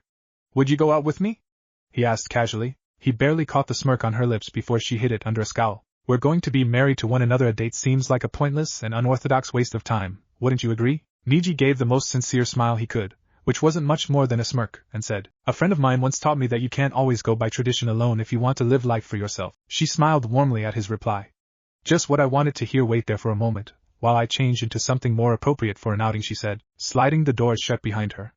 Niji simply sighed as he leaned his back against the wall and let himself slide into a slouch, chuckling merrily. Hidamori undid her robes, taking them off in a single motion before scooping up her yukata and glancing around her room. Everything just seemed brighter. She had her futon, her closet, the window with the small potted flowers, and the picture of her parents on the wall along with her desk and chair. As she slid her clothing over her live frame, she glanced down at her desk. More importantly, the framed photograph of her husband-to-be that she kept there. She smiled once more before tying off her sash and sliding the door open. Let's go, then she chimed. Any idea what we're actually going to do? As Niji stood, he answered simply, talk and watch the setting sun together like a couple should. She smiled broadly and took his arm. I see there's hope for you yet, husband. Niji was surprised how many items of common interest he could find between himself and his cousin. Both he and Hidamori despised pointless chatter, had similar interests in food, and felt very strongly about the oppression of the Branch family. What surprised Niji, however, was that despite having gone over the basic Juken forms, she had otherwise received next to no ninja training whatsoever, her entire worth to the clan having simply been her position as a maid. At this, Niji decided he would find a way to get her out of cleaning duty for a while, probably by asking Hinata, so that Hidamori could train with Team Guy, to which she heartily agreed. One thing Niji found slightly unsettling were all the odd looks Hidamori was receiving because of her caged bird seal. She explained it as a simple matter of not having anything to cover it with, which he responded to by buying her a fine linen headband, deep navy blue to blend into her hair. You know, you really didn't need to buy me anything, she muttered as they made their way up the hill. You were more uncomfortable than I was with all the looks, so yes, I had to. He thought for a moment. I wanted to. She nuzzled further into his arm, leaning against him as she walked. We're here, right? Yeah, Niji replied, sitting down on the grass as the sun began to dip over the horizon. It's pretty, Hidamori muttered, following him onto the grass and wrapping her arms around him. He in turn placed an arm around her waist and pulled her as close to him as he could. Once the sun had set, and the colors on the clouds began to fade, Niji yawned and leaned back into the grass. Hidamori, however, turned and laid herself down atop him, snuggling into his chest for warmth as night began to set in. You know, she started, glancing up at his face to see his reactions.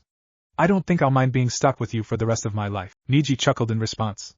I don't think I'll mind either. Just remember to take me out on lots of dates before we're married. I will, Niji said. After a few moments staring at the stars, he decided it would be best to head home for the night. Hidamori-chan? Looking down, he saw the girl in question sound asleep. Oh well, at least she's warm, he thought, wrapping his arms around her to try and keep her warm before drifting off to sleep himself. After several hours, Shizen was thoroughly exhausted. Naruto-kun, she panted. I'm tired. Naruto had been resting at the moment as well, and pulled himself up for a moment to look down at her. Oh, okay, he said, lowering himself back onto her and nuzzling into her chest. We can go ahead and sleep for a while. For a while Shizen mused before she drifted off to sleep with her young lover safely nestled in her arms. Niji awoke at dawn, dew completely covering both him and the girl he was still laying under. Hidamori-chan? Wake up, he muttered, jostling her slightly to rouse her from her slumber. And Niji? She asked as she pushed herself off of him, hanging over the boy with a broad grin as she looked into his eyes. You know, she added, dipping herself down and pecking her lips to his. That was our first night together. Niji's cheeks tinged pink, as he pulled himself out from under her. Yes it was, he replied. Last night was fun, she muttered.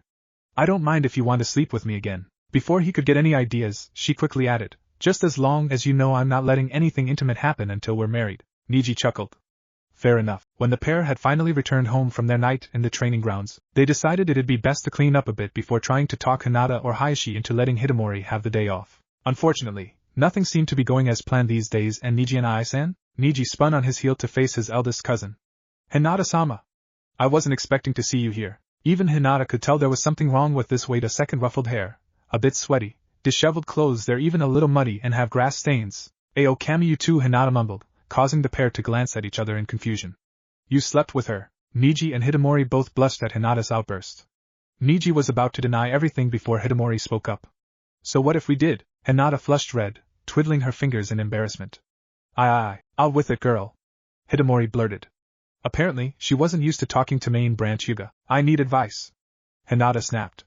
The pair she was addressing felt their cheeks faintly redden. I need help. Why with that, she mumbled, poking her fingers together and hoping they understood. Niji's cheeks grew crimson. Hinata-sama, you shouldn't be thinking about that at your age. When Hinata gave him a confused glance, he sighed. I'm sure Naruto-sama is a wonderful boyfriend, but you cannot let yourself be dragged into situations that you feel uncomfortable with. Choose the pace your relationship progresses yourself. If Naruto-sama doesn't like it, then I will be forced to reassess my opinion of him. Yes, Niji and Ai-san, Hinata replied with a curt bow before scurrying away. So let the girl decide, eh? Hidamori chimed. Why yes? Niji responded. That is how things are done, right? Not always. She started walking back toward her room. But I guess you can have a little fun for thinking so, Hidamori sang seductively as she rounded a corner in the halls. Niji blushed a deep crimson as he skittered along after her. Naruto yawned and stretched as the sun bled through the window. He immediately wondered why his bed was quite a bit softer than usual, finding a naked woman under him. Shizu any? Oh right, he remembered the happenings of the night prior, letting out an oddly lecherous giggle as he reached out with both hands and began massaging her chest. Oh Shizuyan-chan, he cooed. The older woman moaned in her sleep before seemingly realizing what was going on and shooting up, nearly knocking the blonde to the floor. And Naruto-kun? You were my first, Shizun-chan, Naruto said solemnly. That means a lot to me, and well thank you. Why you, Shizun muttered, catching his attention. You were my first, too, Naruto-kun. Why you really were a virgin? He cried. I thought maybe when you acted a bit weird at first, but Shizun put 2 fingers to his mouth, silencing him. Do you remember what you promised me when we woke up? Naruto gave off a lecherous grin. Okay, Shizun-chan, he muttered before reinserting himself into her. Hinata let out a dejected sigh as she walked aimlessly through the halls of the Hyuga compound. She seemed vaguely familiar with the place she was at, but in her state, couldn't tell north or west from down or up. Thus her surprise when she found herself dragged into a room off to the side. Nei-san, Hanabi muttered. Hinata found herself in Hanabi's room. So that's why it seemed like a familiar hallway. What is it, Hanabi-chan? I am going to be sleeping with the same man as you, Hanabi said suddenly, both sisters flushing at the words. It was meant as a question, but said like a statement. Why yes you are, Hinata answered. She'd thought about it quite a bit since she'd heard, and now she knew her sister had as well. It was rather unsettling to know that the man you intended to let inside you would probably spend just as much of his time in your sister. This is going to be an awkward marriage, isn't it, sister? Hanabi asked, looking down at her hands. Yes, if we let it, Hinata answered. Hanabi looked confused for a moment before Hinata continued, both sitting down on Hanabi's futon to make talking at least a little easier. If we get used to the idea and comfortable with each other, then you and I should be able to live like most other married women. See comfortable, Nei-san? Hanabi asked. At her sister's nod, the younger girl began inching towards a confused Hinata until their lips met in a chaste kiss. For some reason, Hinata couldn't bring herself to move before Hanabi kissed her, but afterwards she sputtered backwards in utter confusion. Hanabi-chan, what are you doing? Hanabi muttered, looking thoroughly trounced. I just thought that maybe we'd be more comfortable. Tears began to form in her eyes, and she started to sniffle. Hanabi-chan, do you like me? Hinata asked, returning to a more natural sitting position. Hanabi nodded slowly, trying to think of something to say. I'm the stronger sister, Nei-chan. She reached out and took Hinata's hand as she looked up at her with tear-filled eyes that shone with an abundance of joy and love. Why shouldn't I want to protect my Wani-chan? Hinata sighed and smiled. She knew it'd be hard, but she had to say it. Hanabi-chan, I love you, but you're my sister, nothing more. Hanabi smiled as well, letting her tears flow freely down her cheeks. I like Naruto-kun, too. Hinata's eyes widened slightly. You like him more, though. She leaned forward and locked her sad eyes on her sister's. I was wondering if you wanted to practice for Naruto-kun. Hinata smiled, nodding. What could it hurt? Leaning closer to Hanabi, she outstretched her arms until they met in a soft, sisterly embrace. Their lips pressed together in an innocent kiss. Naruto and Shizun were taking another break, simply cuddling until Shizun said she was ready again, before she shot up as far as she could with Naruto's weight on her chest. Naruto-kun, don't you have a meeting with Tsunade-sama today? Oh shit! Naruto yelled, jumping out of bed and pulling on his boxers before dashing out of the room. Shizun followed close behind, wrapping herself in Naruto's bed sheets. Oh hi Taya-chan. Truth be told, Tayuya looked surprisingly like another redhead Naruto knew. She obviously hadn't slept since yesterday. Tayuya-san, Shizun said, bowing half out of respect, but more to try and hide the fact that her face was beet red for having anyone but Naruto see her in her current state. I was up all fucking night, Tayuya muttered. You two were so fucking loud I had to fend off 3 fucking pricks that came to tell you to quiet the fuck down. One was the fucking landlord. Naruto's eyes shot wide. But it's just me and the crazy cat lady living here. Then they were from other buildings, Tayuya snapped. Anyway, it's like 1 in the afternoon. You're late already. Fuck, Naruto screamed, clambering around trying to get himself ready to leave. So that means, Tayuya yelled, catching his attention, that you can take your time. You're already late. What's an extra goddamned hour for a fucking shower and breakfast, huh? Tayuya got up off her seat on the couch, letting the blanket she'd been curled up in slide down onto the floor as she stumbled over to the boy and took a long drag of air. When she propped herself up against him, fearing for her balance if she had to stand still on her own. Besides, you smell like you just fucked every girl in a brothel. Shizun blushed, backing away slowly. You're going to help clean him up, Tayuya muttered angrily. You go in there, shower with him, and clean him the fuck up because I know he'd probably rush and do fucking half-ass job at best if we let him go alone. What about you? Shizen asked as Naruto started off towards the bathroom to start the water. I'm going to make the fucking breakfast that we're going to eat when you two get out of the fucking shower, she responded, picking up her heavily caffeine-laden tea from the table and downing what remained. When Shizen turned to join Naruto, however, she was stopped when Tayuya spoke again. So was he good? Shizen turned back to the girl and smiled.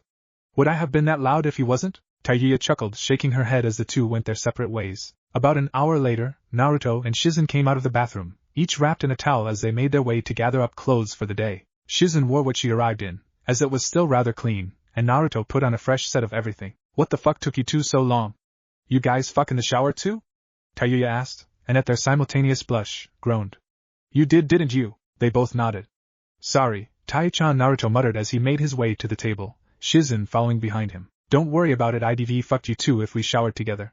Tayuya always found it fun to make the blonde boy blush. After their breakfast of bacon, toast and ramen, Naruto and Shizen made their way to the Hokage Tower. Tayuya stayed behind, passing out as soon as she got to the bed. She honestly didn't care if it still had a giant wet spot. When they finally arrived, they were surprised to find Tenten in the office alongside Tsunade. Do you two have any idea how late you are? Tsunade bellowed. Sorry, Tsunade-bachan, we got a little sidetracked, Naruto muttered, rubbing his neck in embarrassment. Tsunade waved him off, smiling. So, Shizen-chan, was he good? Why does everyone keep asking me that? Shizen snapped, her face now a vibrant crimson. Wait, Tenten muttered.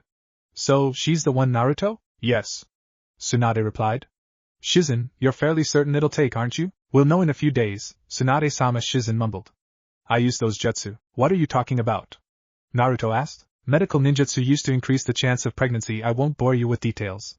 Tsunade answered. I might need to learn those too, Tenten muttered under her breath. Don't worry, me or Shizen can use them on you, if you decide you want us to.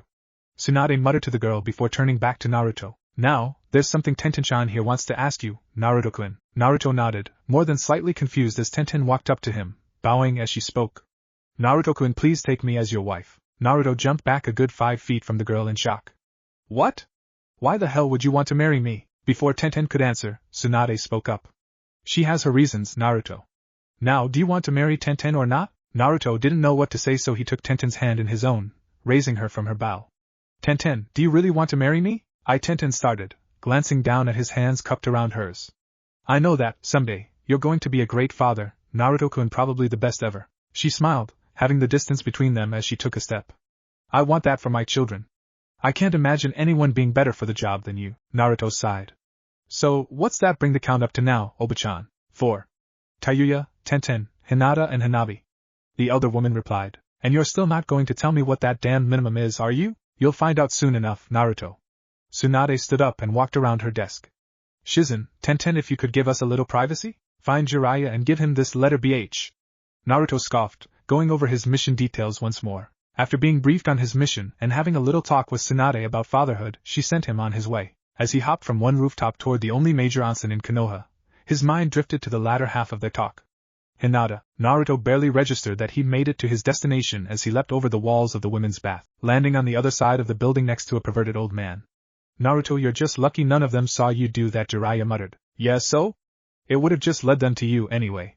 Naruto scowled. Tsunade-bachan told me to give you this now. If you'll excuse me. The blonde boy jumped up once more, this time pushing off the wall Jiraiya was hiding behind, activating his Shinzenbigen as he twisted in midair and sent a barrage of shuriken flying into the supports holding the wall up, causing it to fall inward. If you didn't figure it, it's a wooden wall. Hit the key planks of wood, and it falls over. Naruto must be having a bad day, Jiraiya muttered as he was overrun by angry women. Hyuga Niji was very confused. He didn't like being confused, but in all honesty, the past hours had been little more than a blur to him. All he was certain of was that he was currently in his fiancée's room, laying on her futon while she snuggled herself into his chest. Hidamori-chan? Niji asked. What just happened? The girl gave him a lazy glare laced with agitation. What do you think just happened? Lots of kissing? Niji asked. It's called making out, get used to it. She replied, smirking maliciously. I don't think I'll have any problems with that, Niji mused, glancing at a small clock on her desk that he hadn't seen earlier. We should probably check on Hinata-sama, honestly. She's lost without constant reminders of what she'd planned to do for the day. Niji chuckled. Why is that? Hidamori asked, pushing herself up to get a better look at her soon-to-be husband. Niji smiled up at her. She always loses focus, she just stares into space. Daydreaming, I think. Hidamori leaned down and pecked her lips to Niji's. Sounds like she's in love, wouldn't you agree? Niji thought for a moment. That explains the shriek she let out when she found out she was marrying Naruto-sama. Hidamori nuzzled her cheek into his neck. You know, You're not nearly as heartless as I thought you were, I'm glad. Niji thought back to his conversation with the Hokage. She was right, he chuckled. We really are good for each other. What are you talking about? She asked. Nothing, let's go. Niji couldn't find Hinata anywhere. He checked her room, the gardens, the onsen, the kitchen, everywhere. He'd ask Hayashi if he'd seen her, but he's Hayashi, you don't ask such menial things of him. So, he decided to ask Hanabi. Unfortunately, Hidamori got there first. Tossing the door open, she poked her head inside and cheered. Hanabi-sama. You in here? Of course. What they saw was rather shocking. Both sisters were here, in a state that reminded them of themselves not too long ago. Hanabi was lying atop her sister, nestled in her bosom, quite thoroughly asleep. If the sisters hadn't been fully clothed, the implications would have been dire. At present, they were merely disturbing Hinata-sama? What are you doing with Hanabi-sama? Niji asked. And Niji and I was. Hinata tried to stutter out, jostling Hanabi awake in the process. Hanabi, blissfully unaware that there were guests in the room, proceeded to pull herself up and press her lips to Hinata's. Hanabi-sama! Niji yelled in shock. The young girl immediately turned toward the door, where she saw two people who just discovered her secret affair with her sister. In all truth, she handled it quite eloquently. Ria. Immediately Hinata clamped her hand over the young girl's mouth, and sent a glare at Niji and Hidamori. Get an H here, she said in her most fearsome voice, the effect completely ruined by her stutter. Niji led the way into the room, followed by Hidamori, who closed the door. Hinata-sama, please explain why you are here with Hanabi-sama, Niji repeated. Could it be that we've stumbled onto a tryst? Hidamori added in an unnervingly cheery tone. Hinata could feel her face heat up as she looked down at her sister, who looked up at her and blinked. Hinata took this as a sign that the younger girl knew to be quiet, and let her hands return to her sides, making certain both her and Hanabi were in a proper sitting position. I don't think tryst is the right word. She glanced at her sister once more. But, is there something between you and Hanabi-sama? Niji asked sternly. Hanabi immediately latched herself onto her sister's midriff, glaring at the older boy. Hinata, in turn, put an arm around the young girl's shoulders. I don't know, Hinata answered. PP please. Don't tell father about this. By the way Hinata was stuttering, he could tell that she was clearly stricken by their arrival. Niji sighed. I see nothing more than two wives of the same man fraternizing with one another. I don't see how parentage would matter here. He mumbled casually. If I had a problem with it, I'd go to Naruto-sama, not Hayashi-sama. Taking this as her cue, Hidamori giggled. Don't worry, Hinata-chan, Hanabi-chan will keep your secret. She winked in a slightly flirtatious manner afterwards in order to seem less threatening. Not to mention downright cute. Hinata sighed in relief as Hanabi smiled and nuzzled her shoulder. Thank you, be both of you. If the two of you are happy together, then I don't mind at all, Niji shrugged. Although I do advise you lock the door. Then something popped into Hidamori's mind. Oh. Hinata-chan, I was wondering if I could have the rest of the day off. She asked. I wanted to spend it with Niji-kun. I don't see why not. Hinata mumbled. What do you do? Hidamori sighed. I'm a maid. A damned maid, she muttered. I hate cleaning. I see. Can try to convince father to. Hinata started. Don't worry about it, Hidamori said, cutting her off. I've been doing it all my life anyway, and in a few years, I'll get a pretty decent maternity leave. This thought made Niji blush. Really, I know how scary your dad can be. Hinata lowered her head sadly. Don't worry, Niji spoke up. I will talk to Hayashi-sama. We've been developing a rapport of sorts. I believe he will listen to me. Hidamori latched herself onto Niji's arm, beaming. You will? For me? She started nuzzling his shoulder. Thank you, Niji-kun. To be honest, Hinata-sama, since I wasn't able to find you anywhere else, I expected you to be at Naruto-sama's home. Niji said. Of course, I would have needed to inquire as to its location. Naruto-kun. Hinata snapped. I forgot. I need to go. Hinata dashed out of the room, leaving Hanabi, Hidamori and Niji in awkward silence. Naruto practically had to drag himself up the stairs to his apartment. He wasn't tired, he wasn't exhausted, he just didn't really want to do much of anything at that point, climbing stairs included. When he finally made it up to his door, he turned the knob and let it swing open, allowing the boy to trudge into the room, locking it behind him. Turning around, his eyes widened as he saw he wasn't alone. Hinata? Gee, good evening, Naruto-kun, she mumbled. I was wondering, did you hear about the letter? Naruto asked, sitting down beside her on the couch. Hinata nodded.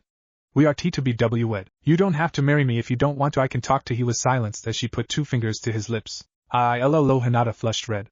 This was going to be much harder than she thought. Naruto sighed. If she couldn't talk, then he'd do the talking for her. Do you want me to call off the wedding? She shook her head. You want to marry me?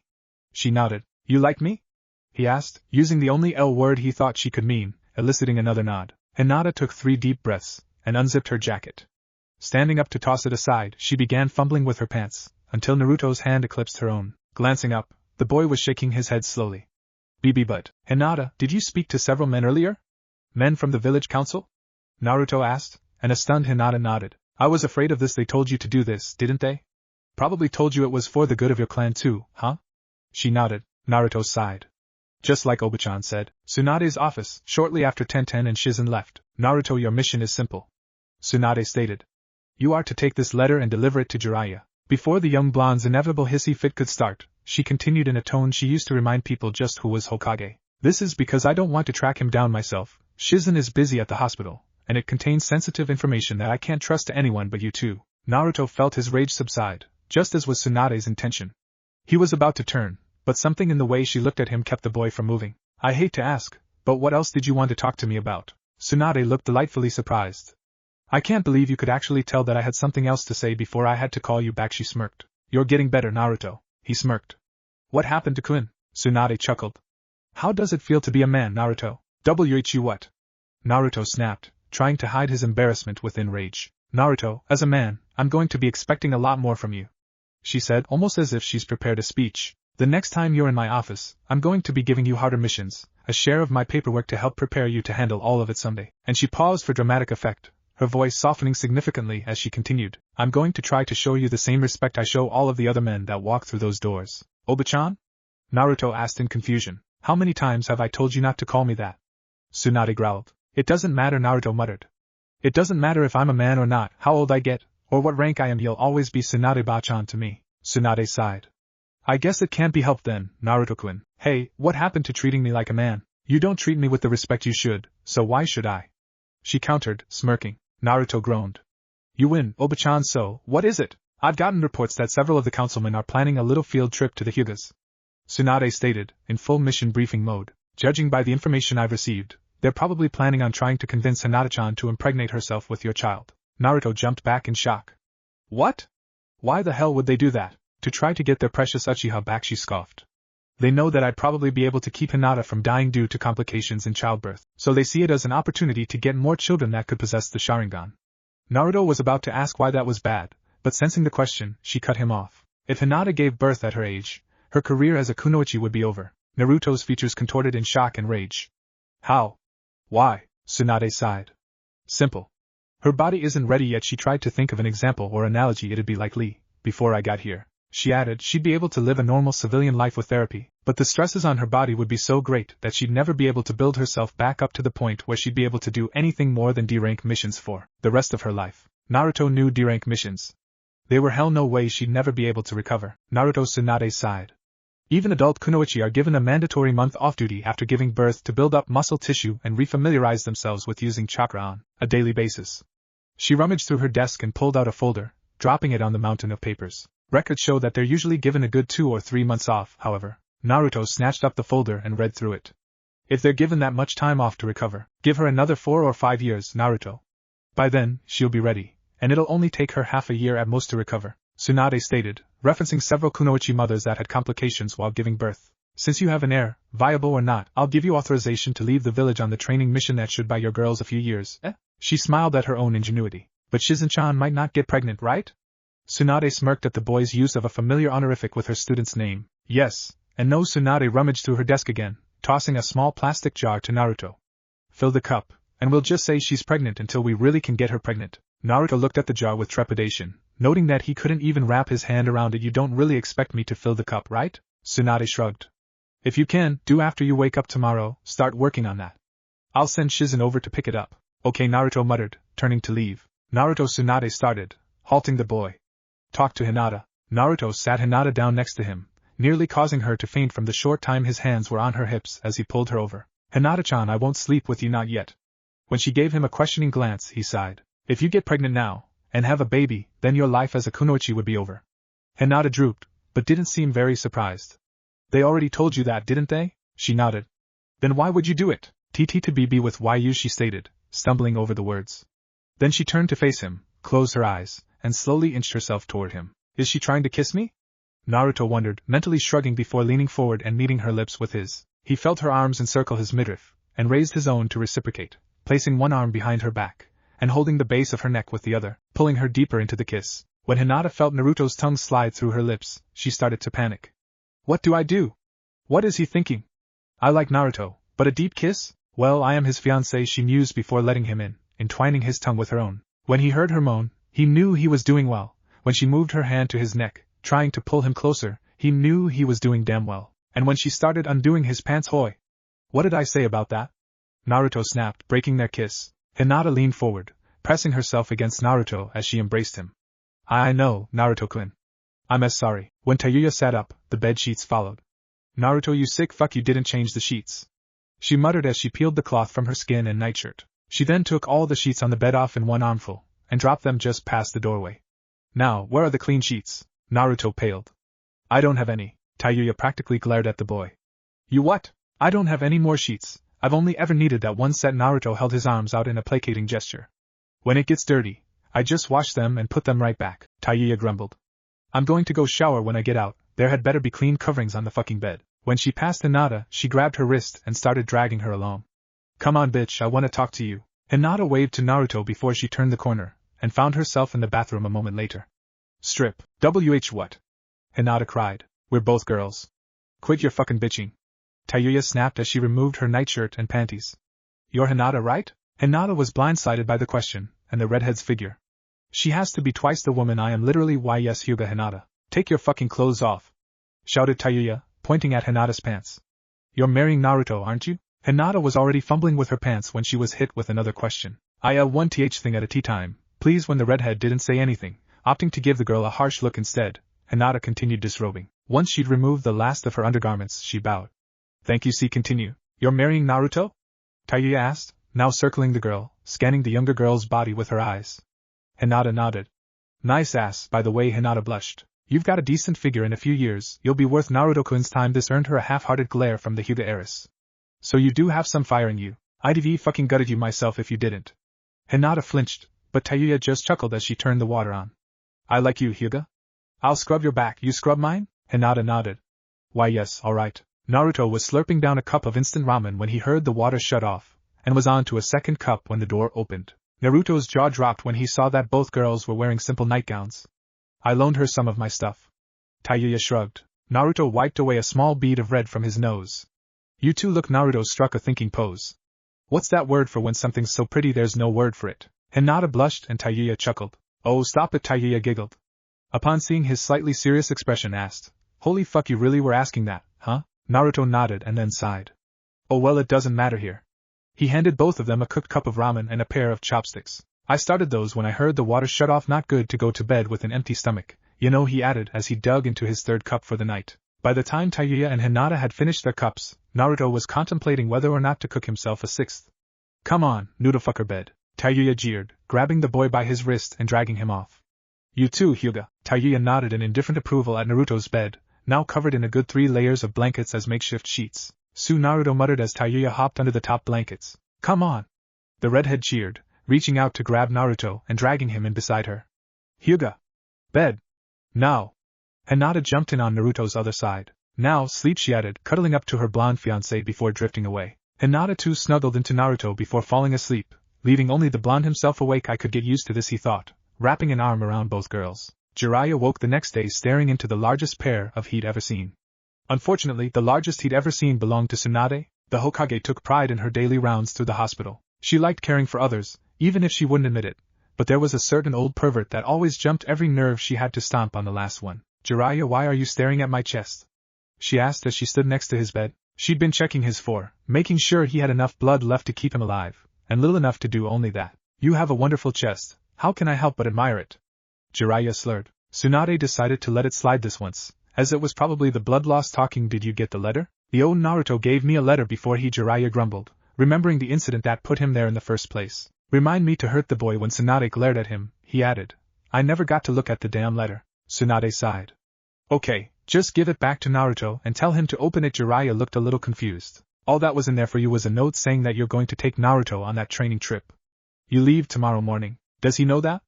Jiraiya asked, opting to use his hospital time to edit his notes. I already sent Shizen to his place. I told her to let him know if he doesn't already. Several hours earlier, Naruto stretched, wondering why his chest felt so heavy.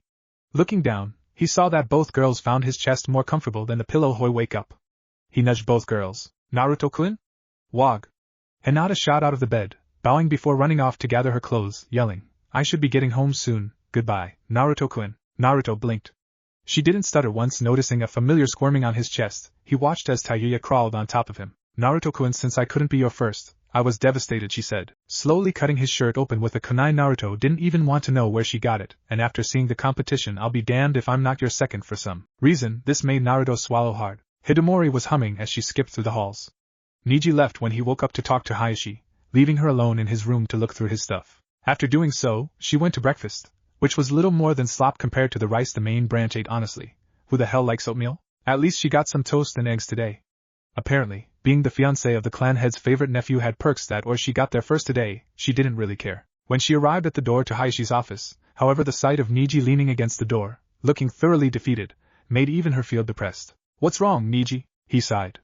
"Hayashi-sama says you can have any maid job you want, scullery maid, housemaid, cleaning the bathrooms or the women's onsen, but since you don't have training in anything but cleaning, he won't let you try another job," Niji said, turning to look at her. When he saw the befuddled look on her features, he explained. "If you can prove you'd be good at another job, then he'll let you do it. If you show him you can cook, then you can work in the kitchen. If you show him that you're a decent gardener, he might let you be a groundskeeper or landscaper. Otherwise, you can't be a guard because you don't have ninja training. There's no call for nannies or nursemaids." Niji sighed. "I suppose you could train to be a medic of a midwife, but I'll do that." Hidamori cheered. "With all the kids Naruto's going to be having, I'll never be bored." Niji chuckled. "Okay, now, we just need to talk to Hayashi-sama," he muttered, opening one of the doors. The room was, quite frankly, huge, but the lighting and furnishings made it seem quaint. Nonetheless, the room was rather dark, lit by several candles and low-light lamps, and was lined with books, scrolls and folders on various shelves. One could only imagine that this was where the entire Hyuga clan was managed from, and there sat the man himself, quietly reading a book. "Hayashi-sama?" The older man snapped his book shut and stashed it in one of his desk's many drawers, but from what the pair could see, it had something to do with caring for grandchildren. "Yes, Niji? Back already?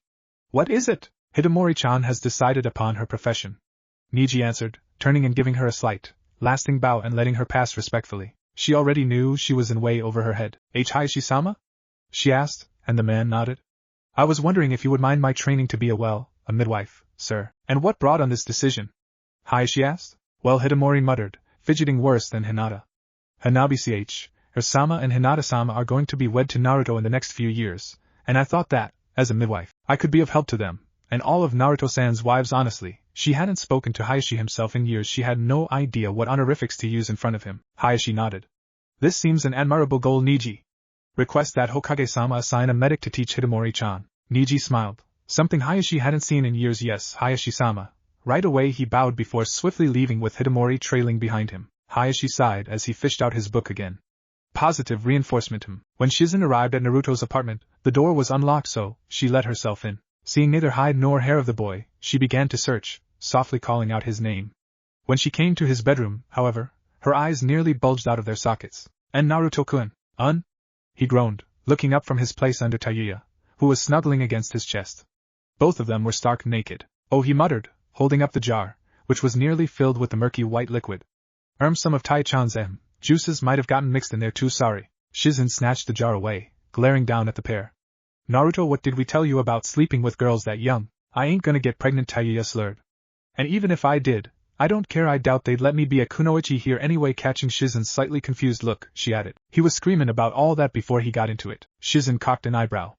"And when exactly did he get into it?" Tayuya chuckled, rising up out of the bed and pulling the blankets aside. "When we finished round one and there was no going back." The redhead then headed off into the bathroom, paying no heed to the fact that she was completely nude. "If you want to have another go with him, be my guest." By Kami, I love his stamina. Naruto outright laughed at that. "So, Shizen-chan, what do you say?" Naruto asked, getting an odd look of desire and abhorrence from the older woman at the question. "It can only help the chances, right?" Shizen sighed, undoing her yukata. "Okay, Naruto-kun, but just once." Half an hour and 3 rounds later, Tayuya was still waiting for her turn. Tenten was still going over the prior day's happenings as she made her way towards Tsunade's office. Yesterday, training grounds. As she watched Guy and Lee spar once more, she had to wonder where Niji was. Tenten, the word caused her to jump and spin in midair to find that it had been Niji who spoke into her ear. "Hey Niji, relative of yours?" Tenten asked, pointing at the Hyuga girl standing behind him. "This is..." Niji was cut off as 2 green blurs collided with him. "Niji Kun!"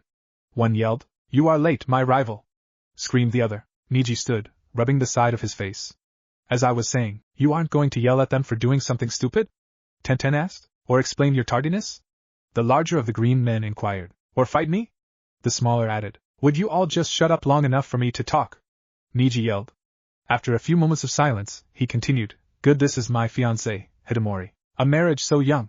Guy yelled. Niji-san, your flames of youth burn with the passion of young love. Niji, I'm happy for you.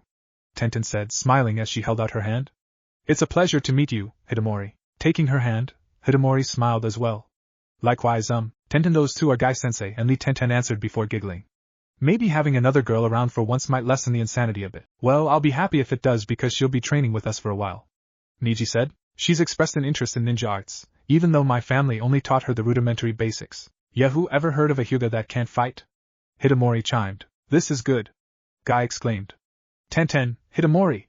Hand-to-hand sparring. Tenten lacks skill without weapons, and Hidamori is a civilian Hyuga whom I assume has only basic knowledge of Juken. Excellent partners. Okay, Hidamori chuckled, barely understanding the man. We'll be over here, then Tenten added, leading the other girl away. Niji, Guy said solemnly. You know that as a non-ninja, we cannot teach her without. I don't care. Niji muttered venomously. She will train with us, or I will train with her, your choice. Guy thought it over for a moment. Why, Niji, you've never fought this passionately for anything. Guy overdramatized his good guy pose, nearly blinding Niji in the process. I shall request authorization from the Hokage myself. No, Niji muttered, watching as Hidamori gained the upper hand against Tenten, having temporarily paralyzed her arm. Hidamori and I will speak to the Hokage about it when next we visit her. Tenten sighed. Listening in on their conversation had taken so much concentration it cost her the fight against Hidamori. I hope they don't mind me asking Tsunade-sama about it. Myself that. And she was still quite sore. She had no idea how Lee could stand to spar against a Juken user daily. When the weapons mistress opened the door to Tsunade's office, she winced as the Hokage bellowed at her. What is it? Get in here, Tenten complied, nervously advancing on the older woman's desk. Tsunade-sama? Oh, Tenten, it's just you. The blonde muttered. I just can't stand the council today. I've had 5 visits from them already, she sighed. That, and I've got a mountain of paperwork. I was planning on screaming my head off at the next poor bastard to walk through that door. Just then, the door opened, and a kunai lodged itself into the wood, just to the right of Niji's ear. Tsunade-sama, he whimpered, knowing it was the Hokage herself that threw it. If this is a bad time. No, Niji, come in. Tsunade muttered. Sorry about all that bad day. Niji cautiously entered the room, followed by his fiancée. Hidamori-chan too? What's the occasion? Well, maybe Hidamori had better say it. Niji said, standing aside. Tsunade-sama. Hidamori started, bowing. I would like to request training. Tsunade raised an eyebrow, listening intently to what the girl had to say. Go on. Hidamori raised her head, looking the older woman in the eye. I want to be a midwife. Tsunade started snickering, and then giggling, followed by chuckling. Is that all? And here I thought you were going to ask to be my apprentice. So then, you'll find someone to train me? Hidamori asked eagerly. I'll do you one better, Tsunade said, her giggle fit sputtering to a halt. You may not know this, but my apprentice, Shizen, is trying to have a child. If she'll agree to it, I'll have her train you to be her own midwife. Hidamori would have jumped over the desk and hugged the woman if she wouldn't be tried with who knows what and dragged away by ANBU. That'd be perfect. Tenten raised her hand shyly. I might need a midwife soon, too. Niji eyed his teammate curiously. You, Tenten? I mean no insult, but aren't you a little young for motherhood? Tenten glared at the boy, a pink tinge on her cheeks. I meant in a few years, kinda soon. Niji just chuckled. I know. So, have you told Naruto yet? Tenten nodded as she answered. Yeah, I asked him to marry me, and he didn't say no. She shrugged. Well then, good for you. Hidamori giggled. Niji, can we go find Shizen-sensei now? Niji nodded, and the two were about to leave before Tenten spoke up. Hey, wait. Weren't you going to ask about her training with us? Niji's eyes widened in recognition. Oh, right, Tsunade-sama. We were also wondering about Hidamori-chan training with me and my genin cell since she's not a ninja. You're talking about the prohibition of teaching ninja secrets to civilians, yes? Tsunade asked, and sighed. I see no problem with it. I'll see what I can do about setting up a private genin exam for her in a few months' time. Niji was speechless. Hidamori, on the other hand, thank you, Tsunade-sama. I don't know how I'll ever repay you. Don't worry about it, the older woman muttered, waving her off. When the Hyuga pair had left, Tenten walked up beside her idol. You're pretty nice to them for someone who has hundreds of other people to worry about, she mumbled. Well, it's really all about knowing what all you